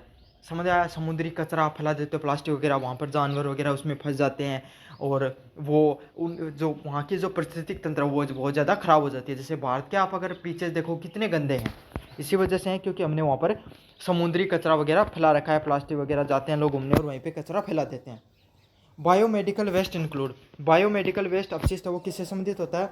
Waste from hospital and medical research facility. अस्पताल और चिकित्सा अनुसंधान को संदेश से निकलने वाला कचरा, तो सुई वगैरह हो गई, या फिर जो ये आपका जो भी वहाँ से कचरा निकलता है, सिरिंज हो गई, आपके सामने जो ब्लेड वगैरह होते हैं, और भी कोई कचरा जिस प्रकार का निकलता है तो उसको क्या बोला जाता है? बायोमेडिकल वेस्ट के नाम से जाना जाता है, जो अस्पताल वगैरह से निकलता है। और ये बहुत ज़्यादा खतरनाक होता है, इसका डिस्पोजल करना बहुत ज़्यादा ज़रूरी होता है। अगर ये नहीं होते तो इससे संक्रमण फैल सकता है, अपनी मतलब एक बहुत व्यापक बीमारी फैल सकती है। The prevention A control of pollution act was passed. Bharat में प्रदूषण निवारक और नियंत्रण अधिनियम कब पारित हुआ था? तो इसका सही आंसर ऑप्शन नंबर सी होगा, to prevent and control air pollution. वायु प्रदूषण को रोकने और नियंत्रित करने के लिए आपका भारत में प्रदूषण निवारक और नियंत्रण अधिनियम है वो पारित हुआ था, ताकि आप वायु प्रदूषण को क्या कर सको? नियंत्रित कर सको। 14 नंबर प्रश्न, what is the social issues related to the environment management. पर्यावरण प्रबंधन से संबंधित एक सामाजिक मुद्दा इनमें से कौन सा है? तो इसका सही आंसर क्या? ऑप्शन नंबर बी होगा, resettlement and rehabilitation of the people. लोगों में पुनर्वास और पुनः स्थापन करना है, वो पर्यावरण प्रबंधन से संबंधित एक सामाजिक मुद्दा देखने को मिलता है। तो इसका सही आंसर क्या? ऑप्शन नंबर बी वो सही आंसर होगा। 15 नंबर प्रश्न है, solid waste can be characterized as. ठोस अपशिष्ट को वर्गीकृत किया जा सकता है, तो ठोस अपशिष्ट को किस चीज़ में वर्गीकृत किया जा सकता है? Urban, industrial and E waste के रूप में। शहरी, उद्योगी व ई कचरे के रूप में आपको सॉलिड वेस्ट को आप वर्गीकृत करते हो। तो धन्यवाद आपका। यही जो इन्वायरमेंट स्टडीज से संबंधित एक जो हार्ड टाइप के, एक अलग टाइप के प्रश्न पूछे जा सकते हैं, वो मैंने कराए हैं। Compliments and improvement. तो इन्वायरमेंट का क्या करना? इन्वायरमेंट का जो अनुपालन सुधार करना। तो देखो, इन्वायरमेंट मैनेजमेंट सिस्टम क्या होता है? ईएमएस सिस्टम वो होता है जिसमें आपको कोई भी कंपनी है, अब कोई भी कंपनी है उसके द्वारा वो पर्यावरण से संबंधित नियमों को मान रही है या नहीं मान रही है, या उसमें इंप्रूवमेंट हो रहा है या नहीं हो रहा है। तो काफ़ी कंपनियां क्या करती हैं, अपना जो कार्बन डाइऑक्साइड होती है, जो धुआं होता है, उसको सीधे इन्वायरमेंट में छोड़ती हैं। लेकिन छोड़ती तो सभी कंपनियां, लेकिन आप उसको क्या कर सकते हो, उसको मतलब जो लगाकर, चिमनी वगैरह लगाकर साफ, थोड़ा कम कार्बन डाइऑक्साइड की मात्रा करके उसको छोड़ सकते हो। काफ़ी कंपनियां क्या करती हैं, आपकी जो पानी होता है, जो वेस्ट होता है, उसको डिस्पोज कर देती है सीधे नदियों में, नालों में, पीने के पानी को भी वो खराब कर देता है, तालाबों में। तो इन सब चीज़ों को मैनेजमेंट करने के लिए एक मैनेजमेंट सिस्टम लागू किया जाता है, उसको क्या बोला जाता है? इन्वायरमेंट मैनेजमेंट सिस्टम के नाम से उसको जाना जाता है। तो इसका सही आंसर क्या होगा? पर्यावरणीय अनुपालन और सुधार करने के लिए, मतलब कंपनियां वो पर्यावरण से संबंधित नियमों को मान रही है नहीं मान रही है, इसके लिए सिस्टम, ईएमएस सिस्टम को लागू किया जाता है। अगले वाला प्रश्न है, ISSO 14001 किससे संबंधित है? तो आपका ISSO 14001 ये किससे संबंधित होता है? ये आपको संबंधित होता है इन्वायरमेंट मैनेजमेंट सिस्टम से संबंधित, आपको पर्यावरण प्रबंधन प्रणाली से संबंधित होता है। मतलब ये एक प्रकार का एक मानक होता है जिसमें क्या उसी को दिया जाता है, उस कंपनी को दिया जाता है जो क्या करती है, पर्यावरण से संबंधित नियम है उनको मानती है। समझ में आ गया आपको? ये इंटरनेशनल स्टैंडर्डाइजेशन होता है, उसी कंपनी को मिलता है जो पर्यावरण से संबंधित नियमों को अच्छे से फॉलो करती है, अपना वेस्ट हो गया उसको डिस्पोज करती है, रिफाइन करके डिस्पोज वगैरह करती है, उसी को मिलता है। ISO 14000 is a family of standard related to. तो ISO 14000 मानक का समूह किससे संबंधित है? तो ये किससे संबंधित होता है? इन्वायरमेंट मैनेजमेंट से संबंधित होता है, पर्यावरण प्रबंधन से संबंधित होता है। तो ये भी आपका वो इंटरनेशनल होता है और ये अपने इंडिया के अंदर 14,000 का जो मानक है ये भारत में दिया जाता है। जो भारतीय कंपनियां हो गई वो भारत के स्टैंडर्ड के हिसाब से पर्यावरण का नियम है उनको मानती है नहीं मानती है। तो आपको मैं समझाऊंगा एक उदाहरण से। दो हैं, एक घर है ए, एक घर है बी। कंपनी ए और कंपनी बी है। कंपनी ए किसका? रंगाई पुताई का काम करती है कपड़ों से। कपड़ों का जो रंग लगाया जाता है ना, उससे संबंधित काम किया जाता है कंपनी ए और बी दोनों के द्वारा। लेकिन कंपनी ए क्या करती है, अपना जो उसके द्वारा जो गंदा पानी निकलता है, कलरफुल केमिकल वाला पानी निकलती है, उसके लिए उसने वाटर ट्रीटमेंट प्लांट लगा रखा है। उसको उसमें डालती है, उस पानी को साफ करती है और रिसाइकिल करके फिर से यूज करती है। और जो कंपनी भी है वो क्या करती है, उसमें से सीधा किसी नाले में या किसी उसके पास में नाला गुजर रहा, वहाँ पर सीवरेज लाइन में उसको पानी को डाल दिया जाता है। तो ISO मार्क किसको मिलेगा? ISO मार्क इसको मिलेगा, ए वाले को, क्योंकि ये क्या करती है, उसको जो उसका वेस्ट था उसको अच्छे से डिस्पोज करने का इसने कार्य किया है। अब तो समझ में आ गया होगा आपको। विच of the following is not a dimension of environment management. तो इन्वायरमेंट मैनेजमेंट का कौन सा आयाम नहीं है? तो कौन सा नहीं है? क्यूलिनरी है, वो पाक कला है, मतलब खाना बनाने से संबंधित जो कला होती है वो इससे संबंधित नहीं है। बाकी जो इकोनॉमिक हो गया, टेक्नोलॉजिकल हो गया, लीगल हो गया, ये सारी की सारी कलाएं हैं वो किससे संबंधित होती हैं? आपकी पर्यावरण के आयाम से संबंधित होती हैं। समझ में आ गया। तो आर्थिक क्या होती है भाई? आप अगर पर्यावरण का कम से कम दूषित करोगे तो आर्थिक रूप से आपको फायदा होगा। तकनीक, जितनी ज़्यादा अच्छी टेक्नोलॉजी का यूज करोगे उतना ज़्यादा कम पर्यावरण प्रदूषण होगा। कानूनी रूप से अगर आपने पर्यावरण के संबंधित नियमों को नहीं माना तो आप पर लीगल एक्शन हो सकता है, कानूनी एक्शन। तो ये सब चीज़ तो जुड़ी हुई है, लेकिन ये जो कुलिनरी है या फिर जो पाक कला वो संबंधित नहीं होती है। 5 नंबर प्रश्न की बात करूं, the socio culture dimension of environment management related to. तो पर्यावरण प्रबंधन से संबंधित जो सामाजिक सांस्कृतिक आयाम है वो किससे संबंधित होते हैं? तो ये किससे संबंधित होते हैं? Community attitude and behaviour. तो समुदाय की सोच और बिहेवियर से संबंधित, व्यवहार से संबंधित आपके सोशियो कल्चर डायमेंशन है वो इन्वायरमेंट मैनेजमेंट में आपको संबंधित होते हैं। तो इसका सही आंसर क्या होगा? ऑप्शन नंबर सी है वो सही आंसर होगा। जो आपके समुदाय की जो सोच होती है और उनका जो व्यवहार होता है उससे संबंधित जो आपका जो पर्यावरण प्रबंधन से संबंधित आयाम आपको देखने को मिलते हैं। अगले वाला प्रश्न की बात करूं, 6 नंबर प्रश्न की, life cycle analysis LCA help in. तो लाइफ साइकिल जो विश्लेषण होता है LCA किस चीज़ में आपको मदद करता है? ये मदद करता है आपको उत्पाद के पूरे जीवन चक्र को, पर्यावरणीय प्रभावों को समझाने के लिए। तो ये किस चीज़ में जो LCA है उसका क्या कार्य होता है, किस चीज़ में मदद करता है आपको ये मदद करता है। लाइफ साइकिल एक एनालिसिस नाम की एक चीज़ होती है, जहाँ पर मैंने पहले भी जो पहले की वीडियो थी उनमें अच्छे से समझाया था कि आपने कोई बिस्कुट बनाया, तो बिस्कुट बनाया तो सबसे पहले आपने क्या किया, आपने बिस्कुट के लिए पहले गेहूँ चाहिए, तो उस गेहूँ को या मैदा जो भी चाहिए उसको आपने खेत में बोया। तो खेत में बोओगे तो फर्टिलाइजर डालोगे, तो उससे क्या हो, उससे प्रदूषण होगा। फिर उस गेहूं को आपने उगा तो उसमें पानी डाला तो वहां से भी प्रदूषण होता है। भाई आपका जो पानी है उसका भी तो नुकसान हो रहा है ना, तो उससे भी होगा। फिर क्या हुआ, साथ के साथ वो आपका बिस्कुट कंपनी पर पहुंचता है, तो कंपनी में पहुंचता है तो उस बीच में जो ट्रांसपोर्ट में जो धुआं वगैरह निकलता है तो उससे वायु प्रदूषण होता है। फिर कंपनी के अंदर आया, वहां पर उसको क्या किया, उसको जो आटा है उसको पीसा गया और कंपनी के अलग अलग जो यंत्र हैं उसको बिस्कुट बनाने में लगाए। तो उसमें क्या बिजली खर्च हुई। बिजली कहाँ से बनती है? हाइड्रो इलेक्ट्रिसिटी प्लांट होता है, बिजली घर से बनती है। बिजली घर में बनती है तो कोयला यूज किया जाता है बिजली को बनाने के लिए, तो कोयले से प्रदूषण हुआ। फिर क्या हुआ, फिर उसको जो प्लास्टिक को रैप किया गया, मतलब पैकिंग की गई, तो उसको प्लास्टिक से रैपिंग की जाती है बिस्कुट की, तो वहाँ से प्लास्टिक होता है वो प्रदूषण फैलाने काम करता है। फिर वो आपके पास पहुंचा तो उस बीच में आपने उसको खाकर डिस्पोज किया, उस बीच में जो पॉल्यूशन हुआ वो। तो बिस्कुट के बनने से लेकर उसको आप तक पहुंचने तक उसने जितना कार्बन फुटप्रिंट छोड़ा है, कितना प्रदूषण किया है, उसी को क्या कहा जाता है? लाइफ साइकिल एनालिसिस के नाम से जाना जाता है, लाइफ साइकिल विश्लेषण के नाम से उसको जाना जाता है। An environment management plan EMP includes. तो EMP किससे संबंधित होता है? तो इसका सही आंसर क्या, ऑप्शन नंबर बी होगा, mitigating measure and the monitoring. निवारण उपाय और निगरानी के लिए आपको किसका यूज किया जाता है? EMP का यूज किया जाता है। तो सही आंसर क्या होगा, ऑप्शन नंबर बी होगा।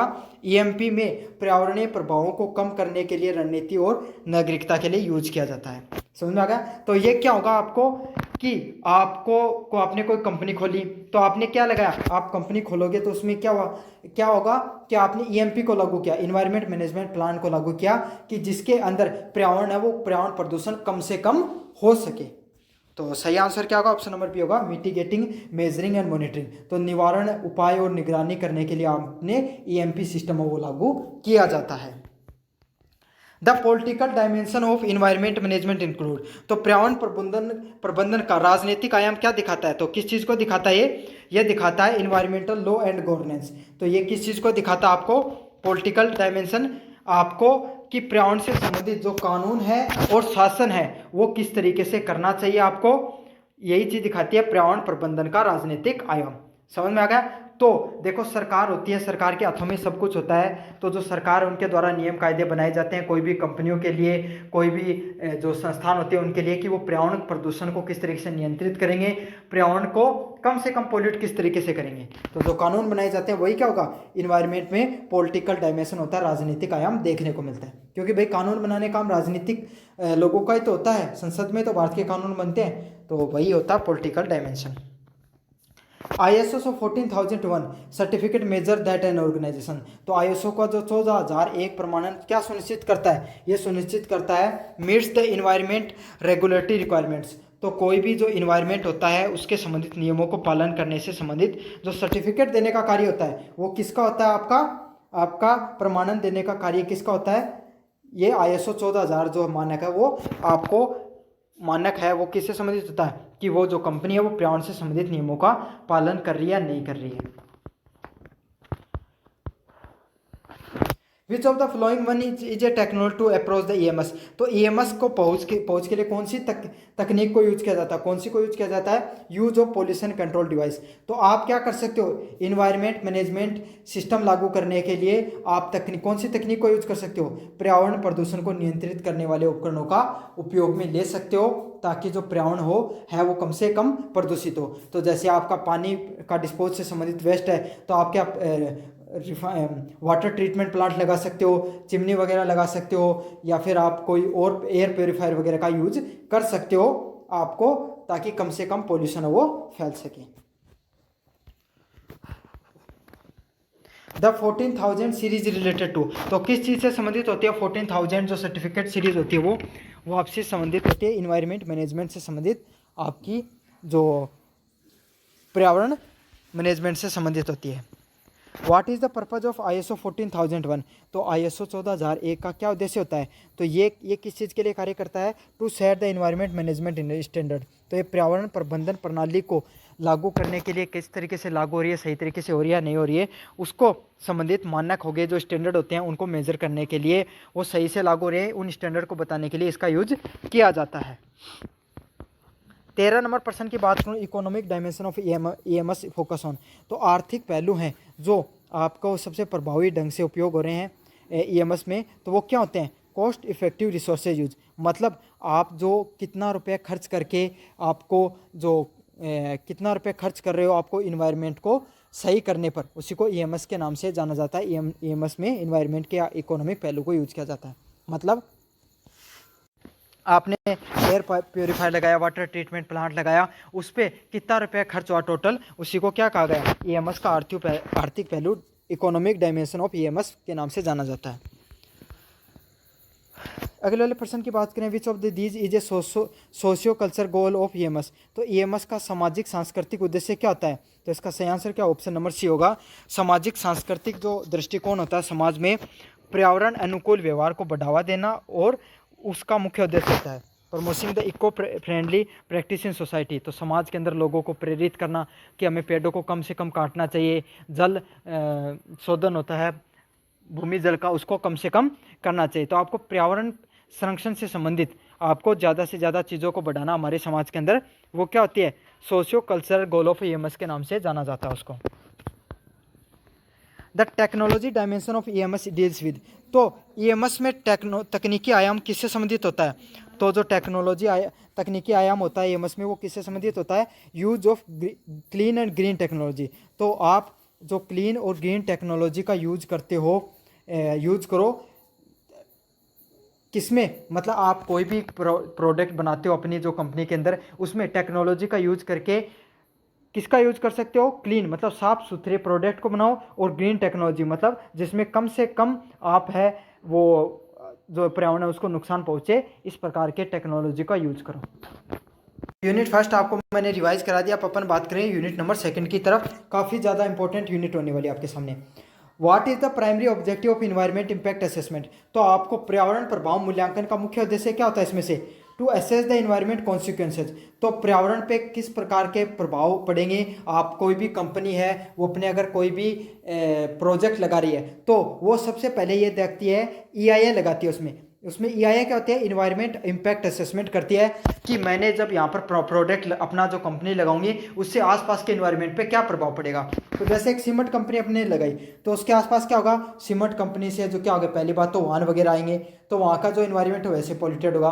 फिर सीमेंट कंपनी में जो धूल के कण है वो तो पता आपको उड़कर बाहर जाएंगे तो आसपास का जो इन्वायरमेंट होगा वो वहाँ से वैसे पोल्यूट हो जाएगा। साथ के साथ जो पानी वगैरह है वो भी यूज होता है इस सब चीज़ इस प्रोसेस में, तो वहाँ का जो भूमि जल है वो भी कम होगा। तो ये सब चीज़ें देखी जाती हैं, और जो वहाँ पे मजदूर हो सकते हैं उनको क्या अस्थमा से संबंधित बीमारियाँ भी होने के चांसेस होते हैं। तो यही चीज़ होती है जब कंपनी कोई प्रोजेक्ट लगाती है तो पहले यही देखती है कि उसका इन्वायरमेंट पे क्या इम्पैक्ट पड़ेगा। उसी को EIA पर्यावरण प्रभाव मूल्यांकन के नाम से जाना जाता है। भारत में EIA का संचालन कौन सा मंत्रालय करता है। तो भारत में EIA से संबंधित नियम कौन से मंत्रालय बनाता है, पर्यावरण वन और जलवायु पर्यावरण मंत्रालय वो बनाता है। कौन बनाता है, पर्यावरण वन और जलवायु परिवर्तन मंत्रालय वो उसका संबंधित नियम बनाता है। EIA is mandatory under which act in India. तो भारत में कौन से अधिनियम के तहत EIA सबसे मतलब एक्ट वो अनिवार्य है, तो किसके तहत है, इन्वायरमेंट प्रोटेक्शन एक्ट 1986 के तहत, मतलब पर्यावरण संरक्षण का अधिनियम है 1986, उसके तहत आपका जो EIA है उसको लागू करना, उसको लगाना क्या है सबसे महत्वपूर्ण है।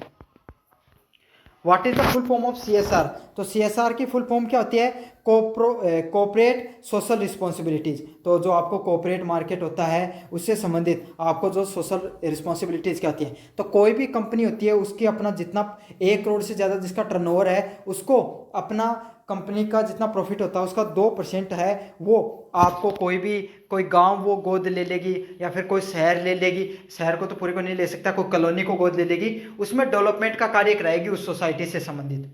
समझ में आ गया आपको, उसी को क्या कहा जाता है, उसको CSR के नाम से जाना जाता है, कोऑपरेट सोशल रिस्पॉन्सिबिलिटीज। मतलब आपका सामाजिक दायित्व है, अगर आप पैसे कमा रहे हो तो उस कुछ पैसे को सामाजिक दायित्व के लिए भी लगाना आपको।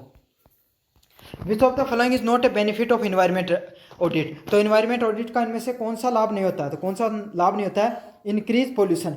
तो आपको पता है अगर पोल्यूशन हो ही रहा है तो ऑडिट करने का मतलब क्या होता है। तो पहले बात बता देता हूँ ऑडिट क्या होती है। ऑडिट होती है आपकी कोई कंपनी, मान लीजिए एक कंपनी है, उसमें से आपके पास 4-5 अधिकारी आएंगे, इन्वायरमेंट के जो साइंटिस्ट या जानकार होते हैं वो एनालिसिस वो आपका देखेंगे कि आपकी कंपनी में कहाँ कहाँ जगह है जहाँ पे पर्यावरण प्रदूषण हो रहा है, जो सरकार ने नियम बना रहे हैं उनके उल्लंघन हो रहा है, उसी को क्या जाना जाता है, इन्वायरमेंट ऑडिट के नाम से जाना जाता है। तो उसमें क्या क्या चीज़ होती हैं, कानूनों का अनुपालन करना, कॉम्प्लाइज विद द लॉ। तो जितने जो जो नियम लागू हो रहे हैं उनको क्या क्या अनुपालन हो रहा है या नहीं हो रहा है, वो लागू हो रहे हैं नहीं हो रहे हैं, उसी को क्या कहा जाता है, कानूनों का अनुपालन। जोखिमों की पहचान, तो कहाँ कहाँ संभावित क्षेत्र हैं जहाँ पर क्या हो रहा है, प्रदूषण है वो हो रहा है, ये चीज़ भी देखी जाती है। लागत की बचत, मतलब कहाँ पर अपन इन्वायरमेंट में मतलब चीज़ें लगाकर पैसों की बचत कर सकते हैं। तो ये तीनों की तीनों चीज़ें तो ऑडिट में देखी जाती हैं, लेकिन आपको पोल्यूशन बढ़े ये चीज़ नहीं होती है, ये तो खतरे से संबंधित हो गई। 96%। Which type of audit elevate companies environment कॉम्प्लेंस। तो कौन से प्रकार की ऑडिट है वो पर्यावरण अनुपालन का मूल्यांकन करती है। तो कौन सी करती है, इन्वायरमेंट ऑडिट है। इन्वायरमेंट से संबंधित जो ऑडिट होती है वो क्या करती है, आपको कोई भी पर्यावरण से संबंधित हो गई, वो रूल रेगुलेशन है, नियम कायदे हैं जो सरकार के द्वारा बनाए गए हैं कंपनियों को पर्यावरण प्रदूषण को रोकने के लिए, उसका मूल्यांकन करती है। तो इसका सही आंसर क्या, ऑप्शन नंबर सी होगा, इन्वायरमेंट ऑडिट है उसका उपयोग में लिया जाता है। 7 नंबर प्रश्न की बात करूं, what was the environment impact assessment notification introduce in India. तो कब लागू किया गया भारत में पर्यावरण प्रभाव मूल्यांकन जो अधिनियम है वो कब लागू किया गया था? आपका लागू किया गया था 1994 में है उसको, पर्यावरण प्रभाव मूल्यांकन अधिनियम उसको लागू किया गया था। तो इसका सही आंसर क्या होगा? ऑप्शन नंबर बी है वो सही आंसर होने वाला है। 8 नंबर प्रश्न की बात करूं, social impact assessment is useful for. तो सामाजिक प्रभाव मूल्यांकन किस चीज़ के लिए मददगार सिद्ध होता है? तो किस चीज़ के लिए होता है? लैंड एक्विजिशन इंपैक्ट के लिए, भूमि अधिग्रहण का प्रभाव है उसके लिए सोशल सामाजिक प्रभाव मूल्यांकन का यूज किया जाता है। मतलब क्या करते हो आप, है ना, आप कोई भी कंपनी होती है वो क्या करती है, जब वो अपना प्लांट स्थापित करेगी तो वहाँ पर उसको ज़मीन तो लेनी होगी, तो ज़मीन लेनी होगी तो वहाँ पर क्या तो किसी का खेत होगा या क्या पर वहाँ पर कोई किसी की कॉलोनी होगी तो उसको तो अलग बसाना होगा ना। तो इसके ऊपर क्या होता है? सामाजिक प्रभाव पड़ते हैं। तो यही सामाजिक प्रभाव का मूल्यांकन किया जाता है कि भाई हम अपना प्लांट लगा रहे हैं तो उस पर कितना सामाजिक लोगों को स्थापित करना पड़ेगा, उनको कल्चर कैसे चेंज होगा, इस सब चीज़ों को मूल्यांकन को क्या कहा जाता है? सामाजिक प्रभाव मूल्यांकन के नाम से जाना जाता है। और ये कंपनी के किस प्रोसेस में आती है? लैंड एक्विजिशन, भूमि अधिग्रहण के प्रभाव में जाना जाता है। पर्यावरण ऑडिट का कौन सा प्रकार होता है? विच टाइप ऑफ द पर्यावरण ऑडिट इज। तो पर्यावरण ऑडिट का क्या प्रभाव होता है? कॉम्प्लायंस ऑडिट, अनुपालन ऑडिट के नाम से इनको जाना जाता है, जिसमें क्या होता है? आपको नियमों और कायदों को मानने, क्या कंपनियां नियम कायदों को मान रही हैं या नहीं मान रही हैं ये पता चलता है इस चीज़ से। तो इसका सही आंसर ऑप्शन नंबर सी होगा, अनुपालन ऑडिट है उसका ध्यान में रखा जाता है। 10 नंबर प्रश्न की बात करें, which one is not an objective of EIA। तो EIA का कौन सा ऑब्जेक्टिव नहीं होता है? तो EIA का ऑब्जेक्टिव नहीं होता है इंक्रीज ट्रैफिक, तो यातायात बढ़ाना है, वो इन्वायरमेंट से कोई भी संबंधित नहीं होता है। अब अपन रिवाइज करें अगली नंबर जो यूनिट है उसको, what is the objective of environment economics. तो पर्यावरण अर्थशास्त्र से क्या संबंधित होता है? तो पर्यावरण अर्थशास्त्र उससे क्या संबंधित होता है? इसका सही आंसर क्या होगा? आर्थिक विकास और पर्यावरण संरक्षण का अनुपालन करना। तो इसमें क्या होगा? आपका जो इन्वायरमेंट जो इकोनॉमिक्स होती है उसमें किस चीज़ को ध्यान में रखा जाता है कि इकोनॉमिक है, डेवलपमेंट है, पर्यावरण कितना पैसा कमा रहे हो और जो अपनी कंपनी में जितना प्रोडक्ट लगाए हैं उससे कितना पैसा कमाया और उससे कितना ज़्यादा प्रभाव इन्वायरमेंट पे पड़ा है, उसी को इन्वायरमेंट इकोनॉमिक्स के नाम से जाना जाता है। What is the green marketing, what is the green marketing. तो ग्रीन मार्केटिंग का क्या उद्देश्य होता है? इसका सही आंसर क्या ऑप्शन नंबर बी होगा, to promote the eco friendly product. आपको पर्यावरण अनुकूल उत्पादों को बढ़ाने के लिए ग्रीन मार्केटिंग का यूज किया जाता है। समझ में आ गया ग्रीन मार्केटिंग क्या होगी? आपको इस प्रकार के प्रोडक्ट्स को बनाना, इस प्रकार के प्रोडक्ट्स को बनाना जो आपको इन्वायरमेंट को ज़्यादा से ज़्यादा कम से कम नुकसान पहुँचाएं और आपको आपका जो प्रॉफिट है वो भी निकलता रहे। तो टेक्नोलॉजी को आपको इस चीज़ में यूज करना चाहिए। आज किसमें AI आ रही है उसको भी यूज कर सकते हो, आपको अपना जो कंपनी है उसको आगे बढ़ाने में और इन्वायरमेंट को कम से कम नुकसान पहुँचाए, इस चीज़ को ध्यान में रखने पर। ग्रीन अकाउंटिंग में क्या शामिल होता है? What does the green accounting include. तो ग्रीन अकाउंटिंग में क्या शामिल होता है? इसका सही आंसर ऑप्शन नंबर बी होगा, green accounting of natural resources and environment in impact. तो ग्रीन अकाउंटिंग में पर्यावरण संसाधनों और उनके संरक्षण की गणना की जाती है। मतलब कि प्राकृतिक रूप से जो आपका संसाधन है, प्राकृतिक संसाधन है, उस पर क्या प्रभाव पड़ रहा है, उसी को ग्रीन अकाउंटिंग के नाम से जाना जाता है। What is eco labelling indicate. तो इको लेबलिंग क्या होती है? तो इको लेबलिंग होती है प्रोडक्ट इज इन्वायरमेंटली फ्रेंडली। जो भी उत्पाद है वो क्या है? आपका इन्वायरमेंट फ्रेंडली है। मतलब ऐसा प्रोडक्ट अगर आप इको लेबलिंग जिस पे लगी हुई है, इससे क्या पता चलेगा कि आप जो भी प्रोडक्ट को यूज कर रहे हो वो इको फ्रेंडली है। समझ में आ गया? जो आपको इन्वायरमेंट में मदद, इन्वायरमेंट को कम से कम नुकसान पहुंचा उस चीज़ को, तो वो ऐसे प्रोडक्ट का निर्माण किया। जैसे सोलर ऊर्जा से संबंधित कोई प्रोडक्ट हो गया या फिर जो आपका अन्य कोई प्रोडक्ट हो गया, जैसे इलेक्ट्रॉनिक गाड़ियाँ हो गई, तो ये हो गई इन्वायरमेंट को, इनको चलने से क्या होता है? कम से कम नुकसान होता है। तो इनको कैसा, किस प्रकार की लेबलिंग दी जाती है? इको लेबलिंग दी जाती है। पर्यावरण मूल्यांकन का मुख्य उद्देश्य क्या होता है? What is the main purpose of environment valuation. तो इन्वायरमेंट वैल्यूएशन का मेन उद्देश्य क्या होता है? To assign value to natural resources. जो प्राकृतिक जो संसाधन होते हैं उनकी कीमत को तय करना। समझ में आ गया आपको? तो पर्यावरण संसाधनों की आर्थिक कीमत है, कितना पैसा लगता है उनको पर्यावरण से संबंधित जो चीज़ें होती हैं उस चीज़ को आपको क्या कहा जाता है, आपको इन्वायरमेंट वैल्यूएशन के नाम से जाना जाता है। मतलब आपने कोई 10 रुपये का प्रोडक्ट बनाया, उसमें क्या हुआ, 1 रुपये का आपने पॉल्यूशन कर दिया, तो कितने का उसमें मार्जिन निकला, तो 9 रुपये है, उसमें टोटल आपका प्रॉफिट हुआ। 10 रुपये का प्रॉफिट था, 1 रुपये का पर्यावरण का नुकसान कर दिया, तो उसमें 9 रुपये ही बचे। तो यही आपका ग्रीन टैक्स, इसको ग्रीन प्रॉफिट के नाम से जाना जाता है, 1 रुपये को इन्वायरमेंट वैल्यूएशन के नाम से जाना जाएगा। विच of the following is a clean technology, तो इनमें से क्लीन टेक्नोलॉजी कौन सी होगी, तो ऐसी टेक्नोलॉजी जो इन्वायरमेंट को कम से कम नुकसान पहुंचाए उसको क्लीन टेक्नोलॉजी के नाम से जाना जाता है। और इसका सही आंसर क्या, ऑप्शन नंबर सी है, सौर ऊर्जा है वो आपकी क्लीन टेक्नोलॉजी के अंतर्गत आती है। तो इसका सही आंसर क्या, ऑप्शन नंबर सी होगा, सोलर ऊर्जा है, सोलर एनर्जी है वो ग्रीन टेक्नोलॉजी का भाग होती है। Eco mark scheme is related to which of the following, तो इको मार्क स्कीम है, स्कीम है वो किससे संबंधित होती है, तो इसका सही आंसर क्या होगा, ऑप्शन नंबर सी है वो सही आंसर होगा, आपके product with the environment standard. तो आपको जो ऐसे प्रोडक्ट का यूज करना जो इन्वायरमेंट के स्टैंडर्ड पर बने हुए हैं, तो इसका सही आंसर क्या होगा, ऑप्शन नंबर सी होगा, ऐसे मानकों का प्रयोग करना जो इन्वायरमेंट के स्टैंडर्ड से संबंधित है।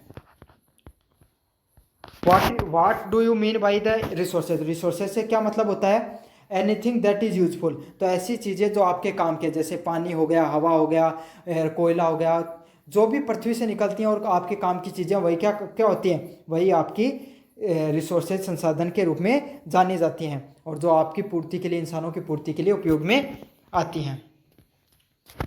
पर्यावरण कुजनेट परिकल्पना किससे संबंधित है, तो environment Kuznets hypothesis is related to, ये किससे संबंधित होती है, आपकी प्रदूषण और आय स्तर से संबंधित। तो ये कल्पना कहती है, तो ये जो इन्वायरमेंट क्यूजेट्स क्या कहती है, जैसे जैसे पैसा बढ़ता है, लोगों के पास आय बढ़ती है, पर्यावरण प्रदूषण पहले तो बहुत तेजी से बढ़ता है, लेकिन फिर क्या हो जाता है, कम हो जाता है। तो समझ में आ गया आपको, जैसे जैसे आपके पास, लोगों के पास पैसा बढ़ा, आपका पर्यावरण प्रदूषण वो भी बढ़ा, फिर जाके वो कम हो गया। तो इसका सही आंसर क्या, ऑप्शन नंबर बी होगा।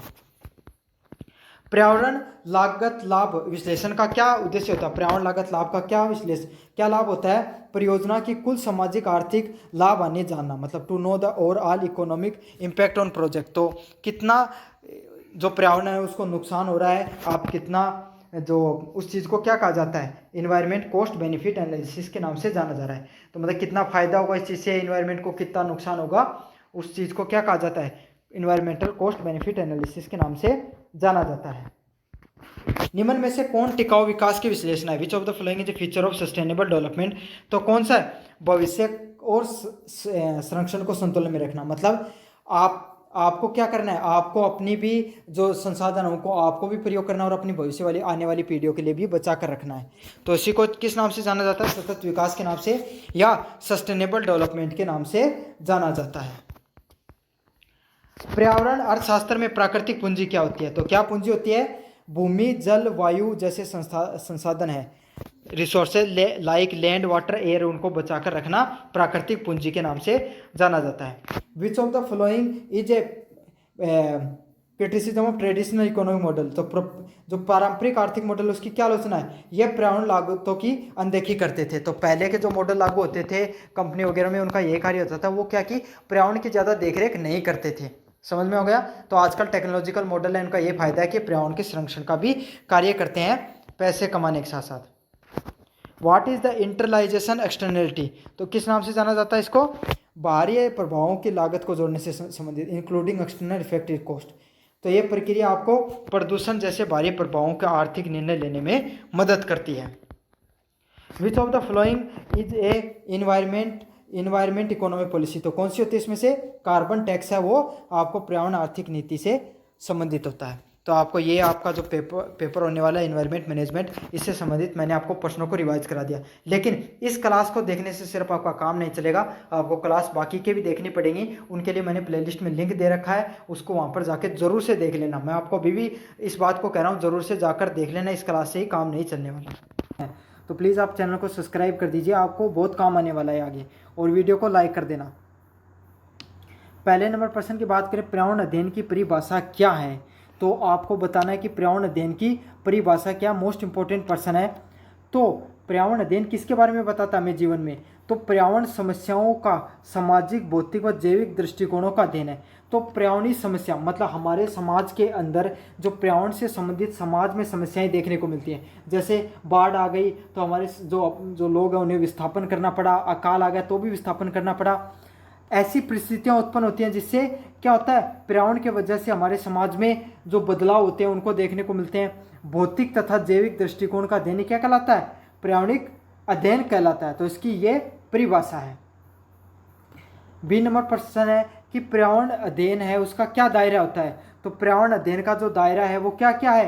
प्राकृतिक संसाधनों, परिस्थितियों, प्रदूषण तथा सतत विकास जैसे विषयों को सम्मिलित करना। मतलब ये प्राकृतिक संसाधन होते हैं जो खनिज वगैरह हो गया, उनका परिस्थितिक मतलब इन्वायरमेंट, हमारे आसपास कैसा वातावरण है, इसका जो प्रदूषण हमारे आसपास जो फैल रहा है आजकल उसका, और जो सतत विकास जो कंटिन्यूसली डेवलपमेंट होते हैं, इन जैसे विषयों का लगातार अध्ययन करने का दायरा क्या कहलाता है? पर्यावरण अध्ययन का दायरा कहलाता है।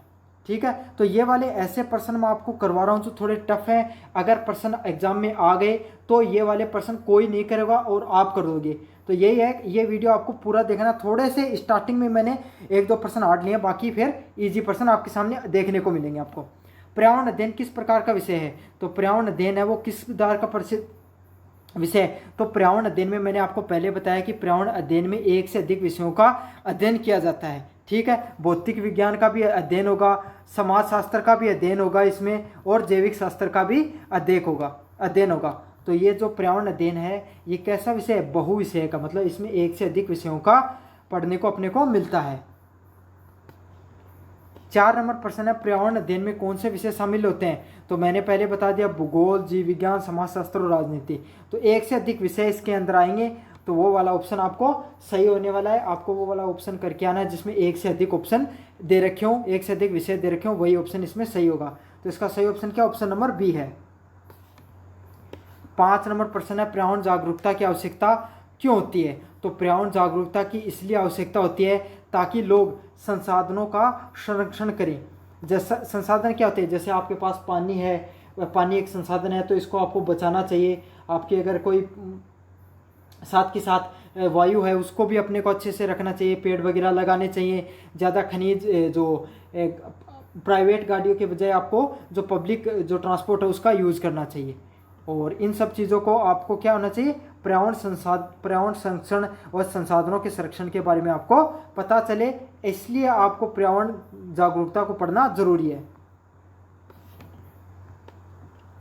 जनसंख्या वृद्धि और इसके प्रभाव, ये अगले वाला टॉपिक है इसके अंदर। तो भारत में जनसंख्या वृद्धि का मुख्य कारण क्या रहा है?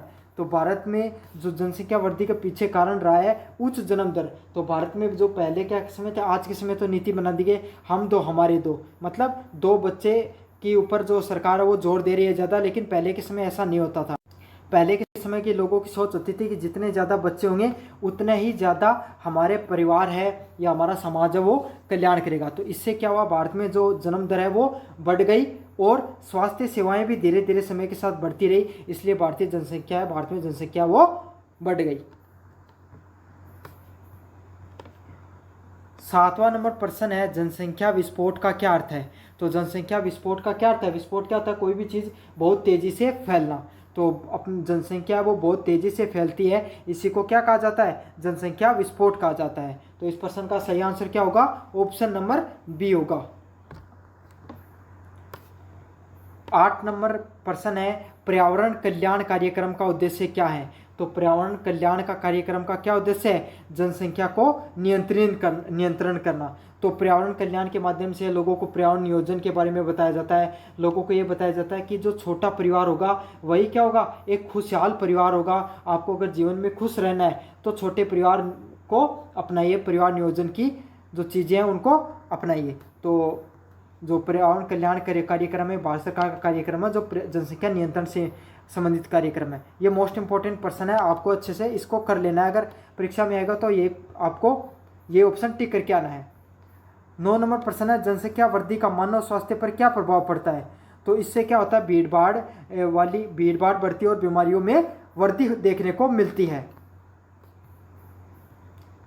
10 नंबर प्रश्न है, अधिक जनसंख्या का पर्यावरण पे क्या प्रभाव पड़ता है। तो जनसंख्या अधिक होगी तो आपको पता है संसाधनों का प्रयोग है वो ज़्यादा किया जाएगा, तो और साथ के साथ इससे क्या होगा, प्रदूषण फैलने को मिलेगा और वनों की कटाई होगी। तो ये वाले पर्सन ऐसे होते हैं जिसमें आपको ऑप्शन से खेलना होता है, ऑप्शन के बारे में जानकारी लेनी होती है, ठीक है।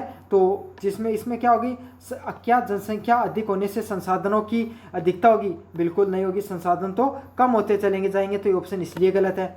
जलवायु में स्थिरता आएगी? बिल्कुल नहीं, जलवायु है वो अस्थिर हो जाएगी ज़्यादा जनसंख्या के कारण। अधिक वर्षा हो सकती है, तो अधिक वर्षा का कोई लेना देना नहीं है जनसंख्या के से। तो इसका सही ऑप्शन क्या होगा? ऑप्शन नंबर बी होगा। प्रदूषण और वनों की कटाई बढ़ जाती है अधिक जनसंख्या के कारण।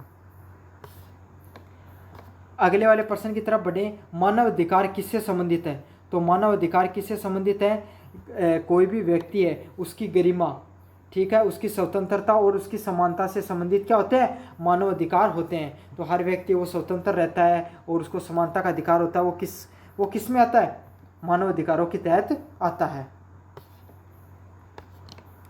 पर्यावरणीय नैतिकता का मुख्य उद्देश्य क्या है? तो पर्यावरणीय नैतिकता का मुख्य उद्देश्य होता है कि प्रकृति और जीवों के प्रति नैतिक दृष्टिकोण रखना। मतलब हमें प्रकृति है और जीव है उनके प्रति भी ना बहुत अच्छे से व्यवहार करना चाहिए। ऐसे नहीं है कि आपके आसपास जो जानवर है आप उसको मार दो या फिर आपका छोटा सा खेत में नुकसान कर दे तो आप उसकी हत्या कर दो। तो हमें ऐसा नहीं करना चाहिए। वो भी हमारी तरह जीव है, जैसे हमारे दर्द होता है उनको भी होता है, जैसे हमारे भी कुछ अधिकार हैं वैसे उनके भी कुछ अधिकार होते हैं।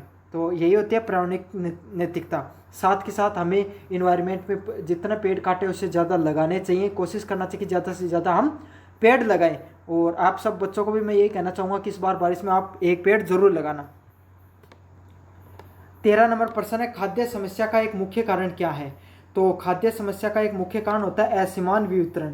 तो असमान वितरण का अर्थ है कि कुछ लोगों के पास इतना ज़्यादा खाना पड़ा है कि वो वेस्ट हो रहा है, ठीक है, और कुछ लोगों के पास सिर्फ खाने के 2 वक्त का भोजन भी नहीं है। तो यही होता है, जिनके पास ज़्यादा पैसा वो आपको खाने को वेस्ट करते हैं और कुछ लोगों के पास खाना खाने को भी नहीं है। तो इसका सही ऑप्शन क्या होगा? असमान वितरण है वो खाद्य समस्या की सबसे मुख्य समस्याओं में से एक है। 14 नंबर प्रश्न की बात करें, खाद्य सुरक्षा क्या सुनिश्चित करती है? तो खाद्य सुरक्षा सुनिश्चित करती है सभी के लिए पोषक युक्त और सुलभ भोजन। तो आपको पता है जो खाद्य सुरक्षा योजना भी चालू कर रखी है सरकार की तरफ से कि जो लोग गरीब है जिनके पास खाने के लिए 2 वक्त का भोजन नहीं है उनके लिए अपन क्या कर रखे हैं, फ्री में सरकार गेहूं प्रोवाइड करवाती है। तो इसका सही ऑप्शन क्या होगा? ऑप्शन नंबर बी होगा। 15 नंबर प्रश्न की तरफ बढ़े। पर्यावरणीय शिक्षा क्यों आवश्यक है? तो पर्यावरण से संबंधित शिक्षा क्यों आवश्यक होती है? पर्यावरण संरक्षण की समझ बनाने के लिए पर्यावरणीय शिक्षा वो है जरूरी होती है। तो इसका सही आंसर क्या होगा? ऑप्शन नंबर बी होगा।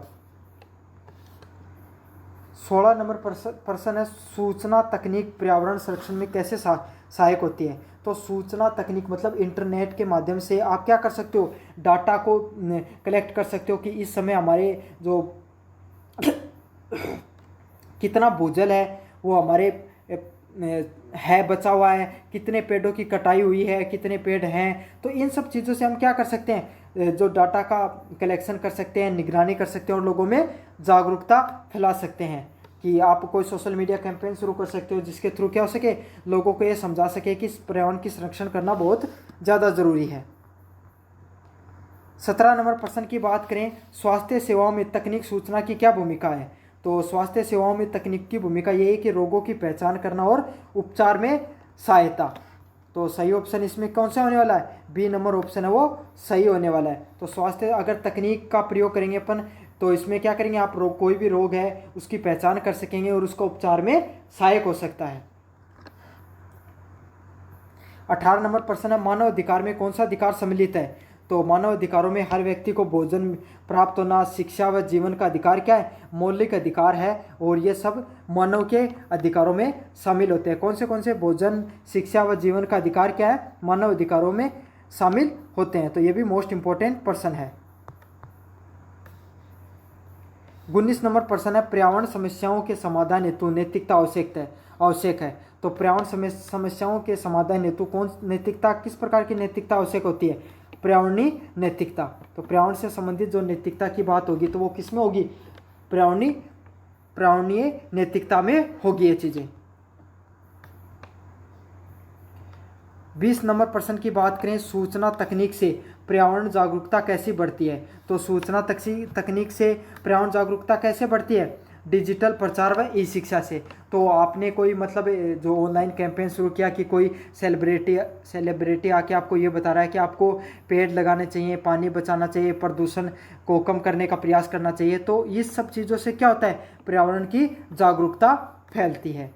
तो इसका सही ऑप्शन क्या होगा, सूचना तकनीक, इंटरनेट के माध्यम से आप क्या कर सकते हो, डिजिटली प्रसार कर सकते हो और लोगों में शिक्षा पहुंचा सकते हो। यूनिट नंबर 2 की बात करें, प्राकृतिक संसाधनों का वर्गीकरण।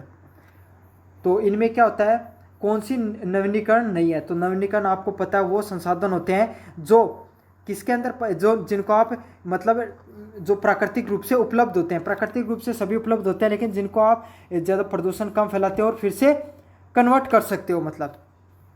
तो पहला सूर्य की ऊर्जा, ये नवीनीकरण है। जल है, ये एक नवीनीकरण है। कोयला नहीं है। पवन भी कौन सी में आता है, नवीनीकरण में आता है। और कोयला हो गया, पेट्रोलियम हो गया, नेचुरल गैस हो गई, ये सब चीज़ किस में क्या आती हैं, अनवीनीकरण में आती हैं। अगली वाला है, नवीनीकरण संसाधन कौन से होते हैं। तो नवीनीकरण संसाधन वो होते हैं जिन्हें प्राकृतिक रूप से पुनः उत्पन्न किया जा सकता है, मतलब उन्हें प्राकृतिक रूप से फिर से बनाया जा सकता है। तो पानी है, जैसे जल की बात करें तो जल है, पानी क्या होता है, पानी को आपने पानी से ऊर्जा बना ली, ठीक है, उसके बाद में क्या होगा, वही पानी आप नदियों में छोड़ दोगे, समुद्र में चला जाएगा, इवेपोराइजेशन हो जाएगा, फिर बरसात हो जाएगा और फिर से पानी है वो यूज करने के लिए आ जाएगा। तो इसीलिए नवीनीकरण के उदाहरण होते हैं। तो इन्हें वो संसाधन जिन्हें प्राकृतिक रूप से फिर से उत्पन्न किया जा सकता है, वो क्या होते हैं, नवीनीकरण संसाधन होते हैं। तीसरा नंबर पॉइंट है, वनों की अत्यधिक कटाई को क्या कहा जाता है। तो वनों की अत्यधिक कटाई को क्या कहा जाता है, वनों का दोहन कहा जाता है। और वनों का संरक्षण, आप वनों को बचाने को क्या कहा जाता है, वनों का संरक्षण कहा जाता है।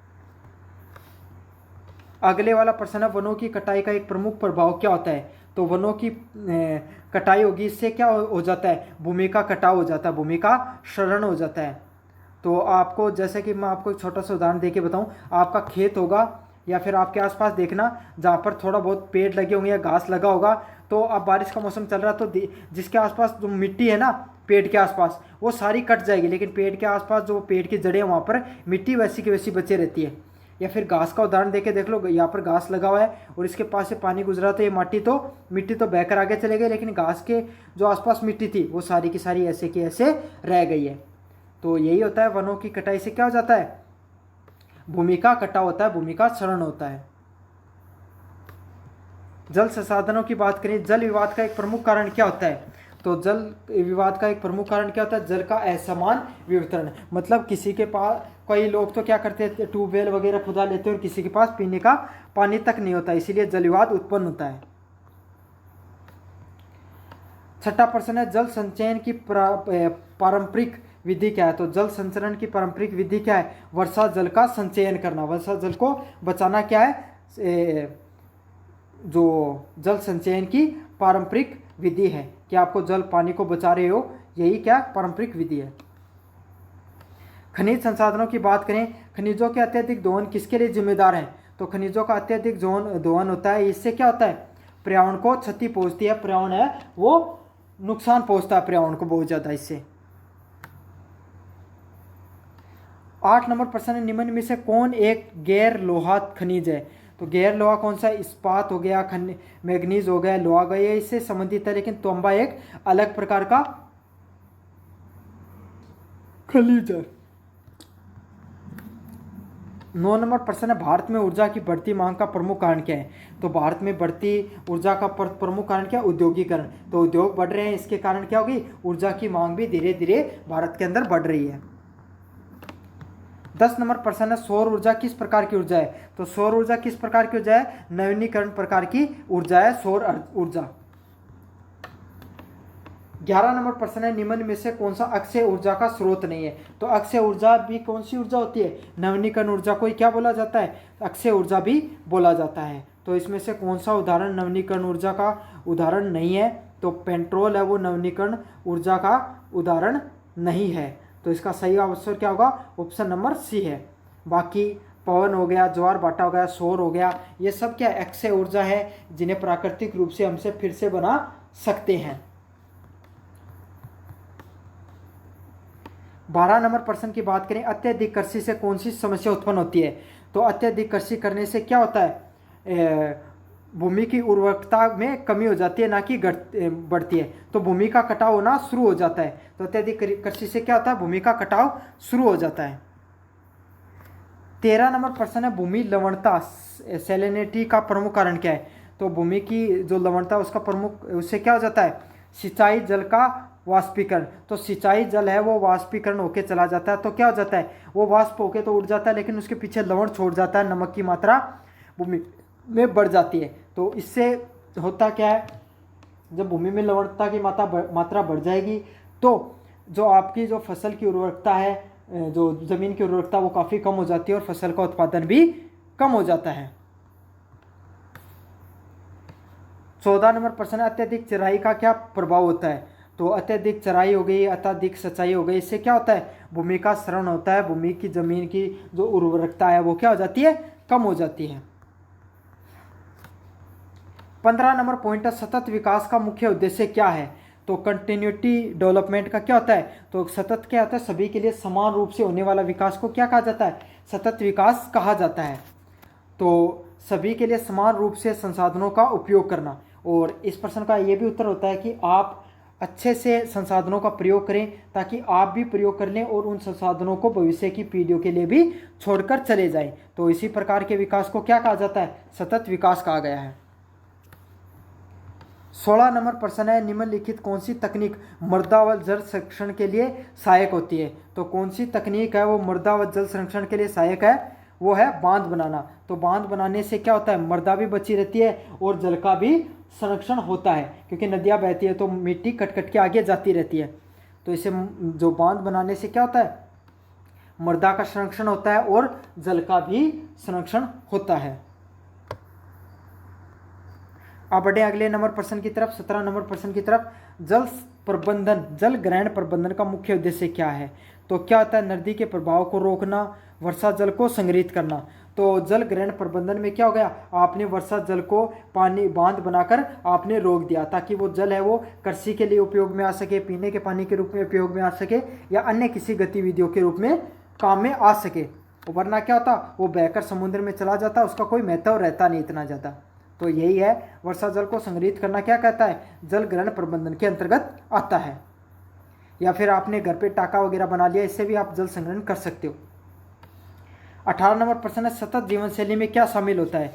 तो सतत जीवन शैली में क्या होगा, सतत मतलब संतुलित रूप से जीवन शैली में क्या होगा, संतुलित एवं मितव्ययी संसाधनों का उपयोग करना। मतलब आप अपने जो संसाधन हैं तो उनका इस तरीके से उपयोग कर रहे हो कि वो आप अगर आप दूसरे लोगों के भी लिए भी बच सके और आने वाली संभावित पीढ़ियों के लिए भी काम आ सके। 19 नंबर प्रश्न है, बंजर भूमि को उपजाऊ बनाने की प्रक्रिया क्या कहलाती है। बंजर भूमि पूर्णवास कहलाती है। तो ये तो एक टेक्निकल प्रश्न था, आपको ऐसा कैसा इसको करके आना है। सही ऑप्शन क्या होगा, ऑप्शन नंबर सी होगा। संयुक्त राष्ट्र द्वारा तय सतत विकास लक्ष्य एसडीजी की कुल संख्या कितनी है। तो संयुक्त राष्ट्र द्वारा तय सतत विकास का लक्ष्य कितना होता है, 17 प्रकार के विकास लक्ष्य को तय किया गया है संयुक्त राष्ट्र द्वारा। अगले वाला प्रश्न है, इकोसिस्टम क्या है। तो इकोसिस्टम क्या होता है, इकोसिस्टम होता है पारिस्थितिक तंत्र। क्या होता है, जैविक मतलब पेड़ पौधे हो गए, जीव जंतु हो गया उनमें और मानवों के बीच में या फिर जो वस्तुओं के बीच में जो पारस्परिक संबंध होता है कि अगर आप पेड़ काटोगे, ये किसके द्वारा घटना की गई, पेड़ काटना, वो प्रदूषण करना, ये सब किसके अजैविक घटक है। तो इसका जो इन्वायरमेंट पे क्या प्रभाव पड़ रहा है, वातावरण पे क्या प्रभाव पड़ रहा है, जैविकों पे क्या प्रभाव पड़ रहा है, ये सब चीज़ क्या कहलाती है, इकोसिस्टम कहलाती है। 2 नंबर प्रश्न की बात करें, कौन सा पारिस्थितिक तंत्र का जैविक घटक नहीं है। तो इसमें कौन सा पारिस्थितिक तंत्र का जैविक घटक नहीं है, पौधे भी हैं, जीव जंतु भी हैं, जल नहीं है, सूक्ष्म जीव भी हैं। तो जल है वो पारिस्थितिक तंत्र का जैविक घटक नहीं होता है कभी भी। तो ये भी एक टेक्निकल प्रश्न है, ये प्रश्न आ जाएगा तो लगभग बच्चे इस प्रश्न को गलत करके आएंगे, लेकिन आपने पढ़ा तो इसको सही करके आओगे। 3 नंबर प्रश्न है, पारिस्थितिक तंत्र के कार्य में निम्नलिखित में से क्या शामिल होता है? तो ऊर्जा का चक्रण हो गया, भोजन का निर्माण हो गया, पोषक तत्व चक्रण का निर्माण हो गया, ये सब क्या पारिस्थितिक तंत्र के कार्य हैं। ठीक है, कि जो पेड़ पौधे वो अपना भोजन का निर्माण करते हैं, पोषक तत्वों का चक्रण होता है, वो सब चीज इसी के अंतर्गत आती हैं। 4 नंबर प्रश्न है, सबसे बड़ा पारिस्थितिक तंत्र कौन सा है? तो इसमें सबसे बड़ा पारिस्थितिक तंत्र कौन है? महासागर। महासागर के अंदर आप पता है आपको कितने ज़्यादा जीव जंतु रहते हैं, कितने ज़्यादा जो लोगों की जीवन को के लिए महासागर वो सहायक होते हैं। तो इसमें सबसे बड़ा है, जंगल भी बड़ा होता है, झील भी, रेगिस्तान भी, लेकिन सबसे बड़ा कहाँ का है? महासागर है। महासागर का क्षेत्रफल बड़ा होता है और काफ़ी ज़्यादा जीव जंतु वो इसके अंदर रहते हैं। और काफ़ी जो समुद्र है उसके बारे में हमने जितना जाना है उससे अधिक हमें अभी तक पता नहीं है महासागरों के बारे में।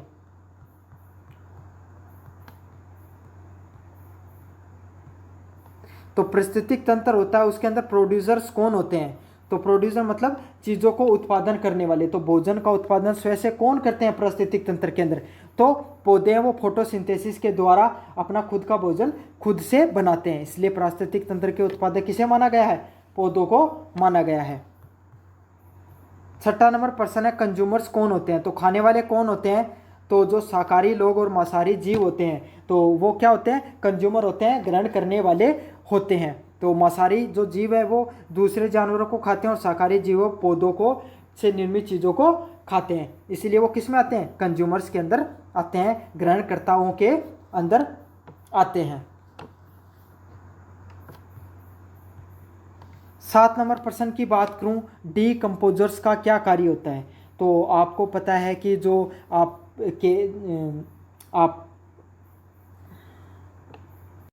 जो कचरा वगैरह हो गया या फिर जो कोई जानवर मर गया उसको क्या कीड़े लगते हैं, जो अर्थवर्म वगैरह होते हैं, केंचुए वगैरह होते हैं, वो क्या करते हैं? डिकम्पोजर कहलाते हैं, उपघटक कहलाते हैं। वो क्या होता है? वो प्राकृतिक को जो चीज़ें हैं उनको गलाने का काम करते हैं, जिससे क्या होता है? हमारे जो मिट्टी है उसकी उर्वरकता बढ़ती है तथा दुर्गंध वगैरह भी कम होती है। तो इसीलिए यही सब कार्य किसके होते हैं? डीकम्पोजर के कार्य होते हैं। इसमें ऑप्शन क्या सही होगा? बी नंबर, मरे हुए जीवों को अपघटित करना या उन्हें गला देना। 8 नंबर प्रश्न है, निम्नलिखित में से कौन सा अपघटक है? तो जीवाणु है वो क्या होते हैं? अपघटक होते हैं, डीकम्पोजर की श्रेणी में आते हैं। फंगी हो गए, फफूंद हो गए, ये सब चीज इसी के श्रेणी में आते हैं। 9 नंबर प्रश्न है, पारिस्थितिक तंत्र में ऊर्जा का क्या स्रोत है? तो आपको सब पता है पारिस्थितिक तंत्र में सूर्य ऊर्जा का एक बहुत अच्छा स्रोत होता है। 10 नंबर प्रश्न है, ऊर्जा का प्रभाव किस दिशा में होता है? तो ऊर्जा का प्रभाव वो एक दिशा में होता है, सामने की तरफ या ऊपर की तरफ हमेशा होता है। जो पिरामिड बनता है ना, उसके अंदर जो ऊर्जा का संचरण है वो ऊपर की तरफ होता है। बताऊंगा हम आगे जाकर ये पिरामिड वाला स्ट्रक्चर कैसे काम करता है। ऊर्जा प्रवाह की प्रक्रिया का क्या नियम कहलाता है? कि जैसे जैसे आप ऊपर की तरफ जाते हो स्तरों में, तो ऊर्जा का हमेशा क्या होता है? ह्रास होता है, मतलब ऊर्जा है वो घटती चली जाती है। एक स्तर से आप दूसरे स्तर में जाते हो तो 10% ऊर्जा ही एक स्तर से दूसरे स्तर में पहुंच पाती है, 90% ऊर्जा वेस्ट हो जाती है। अब मैं समझाऊँ ये चीज़ होती क्या है। जैसे कि आपने पौधों ने खाना बनाया, ठीक है, और आपने उसको खाया, शाकाहारी भोजन की आपने दाल खाई, तो जो पौधों ने खाना बनाया और आपने जो ग्रहण किया, इसके बीच में क्या होगा? सिर्फ 10% ऊर्जा आपको ट्रांसफर होती है, बाकी 90% क्या हो जाती है? वेस्ट हो जाती है इसमें। अगले वाला प्रश्न है, ऊर्जा प्रवाह का सबसे कम ऊर्जा किसके पास होती है? तो आपको पता है नीचे से ऊपर तक जाएंगे तो जितना ऊपर होगा उतनी कम उसके पास ऊर्जा होगी। तो इसमें जो तृतीय उपभोक्ता होते हैं, टर्सरी कंज्यूमर होते हैं, इनके पास सबसे कम ऊर्जा का संचरण होता है। 13 नंबर प्रश्न, खाद्य श्रृंखला क्या दर्शाती है? तो खाद्य श्रृंखला क्या दर्शाती है? भोजन का प्रवाह है। तो भोजन है वो कैसे, भोजन का प्रवाह किसके द्वारा दिखाया जाता है? खाद्य श्रृंखला के द्वारा दिखाया जाता है। 14 नंबर प्रश्न है, एक सरल खाद्य श्रृंखला की शुरुआत किससे होती है? तो सबसे पहले शुरुआत किससे होगी? उत्पादक से शुरू होगी। तो कोई भी चीज़ है, खाद्य श्रृंखला है, वो किसके द्वारा शुरुआत होती है? उत्पादक के द्वारा शुरुआत होती है, कि उत्पादक है वो चीज़ों को उत्पादन करता है, इसलिए उसी से शुरुआत होती है इन सब चीज़ों की। 15 नंबर प्रश्न है, खाद्य जाल क्या दर्शाता है। तो ये खाद्य जाल क्या दर्शाता है, अनेक खाद्य श्रृंखलाओं के बीच में संबंध है वो किसके द्वारा दर्शाया जाता है, खाद्य जाल के द्वारा दर्शाया जाता है। तो इस प्रश्न का जो सही ऑप्शन होगा वो ऑप्शन नंबर बी होगा कि अनेक खाद्य श्रृंखलाओं का जाल है वो आपस में दर्शाया जा रहा है, वो किस में दर्शाया जाता है, खाद्य जाल के द्वारा दर्शाया जाता है। 16 नंबर प्रश्न है, कौन सा जीव प्राथमिक उपभोक्ता हो सकता है। तो आपको पता है प्राथमिक उपभोक्ता में कौन आते हैं, शाकाहारी जीव आते हैं। तो शाकाहारी जीव होते हैं वो क्या होते हैं, प्राथमिक उपभोक्ता होते हैं। तो इसमें प्राथमिक उपभोक्ता कौन है, हिरण है वो प्राथमिक उपभोक्ता है। 17 नंबर प्रश्न है, खाद्य जाल में कौन शामिल नहीं होता है। तो खाद्य जाल में कौन शामिल नहीं है, तो उत्पादकता, उपघटकता और उपभोक्ता, ये तीनों के तीनों क्या है, खाद्य जाल के शामिल है, लेकिन सूर्य नहीं है। तो उत्पादकता, जो पेड़ पौधे होते हैं वो खुद का भोजन खुद बनाते हैं, वो क्या कहलाते हैं, उत्पादकता कहलाते हैं। मरे हुए जीवों को उपगठित करना, डिकम्पोज करना किसका कार्य होता है, अपघटों का कार्य होता है। जैसे कवक हो गई, जो फंगी हो गई, या फिर ये सब गिर्द हो गई, ये सब अपघटक के पात्र होते हैं। और उपभोक्ता जो खाते हैं, जैसे कि शाकाहारी मांसाहारी जीव किस में आते हैं, उपभोक्ता के अंतर्गत आते हैं। 18 नंबर प्रश्न है, पारिस्थितिक पिरामिड किसको दिखाता है। तो पारिस्थितिक पिरामिड किसको दिखाता है, ऊर्जा को, संख्या को व जैव द्रव्य को। तो तीनों चीज़ों को दर्शाता है, इसलिए इसका सही आंसर क्या होगा, ऑप्शन नंबर डी इसका सही आंसर होगा। 19 नंबर प्रश्न है, ऊर्जा का पारिस्थितिक पिरामिड कैसे होता है। तो ऊर्जा का जो पारिस्थितिक पिरामिड होगा वो एकदम सीधा होता है, ऐसे होता है, ऊपर की तरफ पिरामिड की टाइप का होता है। 20 नंबर प्रश्न है, संख्या का पिरामिड किस संख्या में उल्टा हो सकता है। तो वृक्ष आधारित तंत्र में, तो वृक्ष आधारित तंत्र होता है उसमें क्या पिरामिड उल्टा हो सकता है। और इसमें क्या होता है, एक से अधिक जो जीव है वो उस वृक्ष पर निर्भर हो जाते हैं, इसीलिए क्या हो जाता है, जो पिरामिड है वो क्या हो सकता है, उल्टा हो सकता है। बेचारे पेड़ को कम भोजन मिले, कम ऊर्जा मिले, और बाकी सभी को अच्छी ऊर्जा मिल रही है।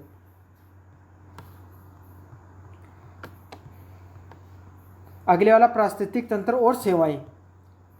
तो भारत में कौन सी पारिस्थितिक तंत्र समुद्री जैव विविधता के लिए प्रसिद्ध है। तो कौन सी है, तटीय और जो समुद्री पारिस्थितिक तंत्र है वो भारत में किसके लिए, समुद्री जैव जो विविधता उसके लिए प्रसिद्ध है।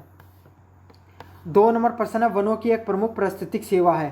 तो वनों की एक प्रमुख पारिस्थितिक सेवा क्या करती है, वो कार्बन को संग्रहण कर लेती है। जब फोटोसिंथेसिस से खाना बनाते हैं तो आपको पता है पौधे कार्बन को सोखते हैं और ऑक्सीजन को रिलीज करते हैं। तो इसका जो वनों का प्रमुख कार्य क्या होता है, कार्बन को संग्रहण करना।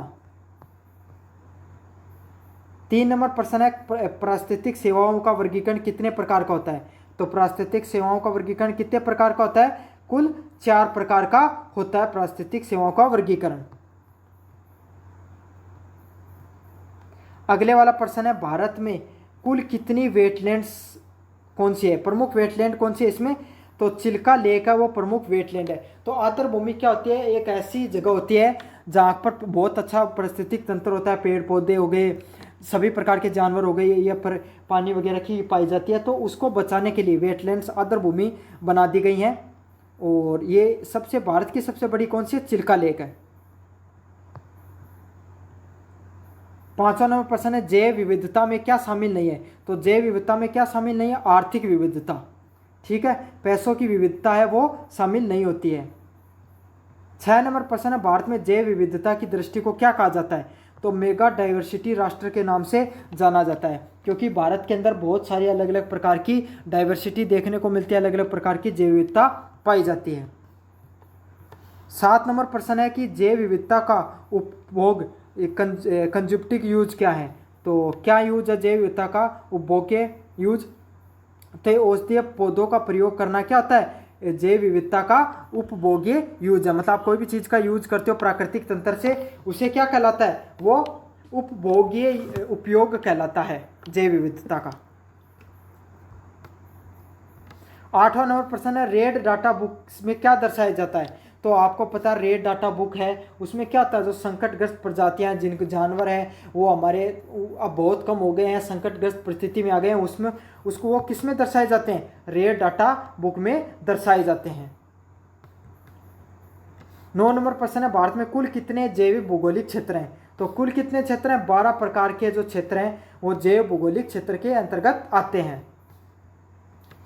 10 नंबर प्रश्न है, इन सिटू कंजर्वेशन क्या होता है? तो इन सिटू कंजर्वेशन किसके अंतर्गत आता है? जो राष्ट्रीय उद्यान है वो किसके अंदर आते हैं? इन सिटू कंजर्वेशन के अंतर्गत आते हैं। 11 नंबर प्रश्न है, जैव विविधता के हॉटस्पॉट क्षेत्र कौन से होते हैं? तो हिमालय एक जैव विविधता का हॉटस्पॉट क्षेत्र है। तो इसका सही आंसर क्या होगा? ऑप्शन नंबर ए होगा। ऑप्शन नंबर 12 के बताएं, ग्रीन हाउस गैसें में प्रमुख नहीं है।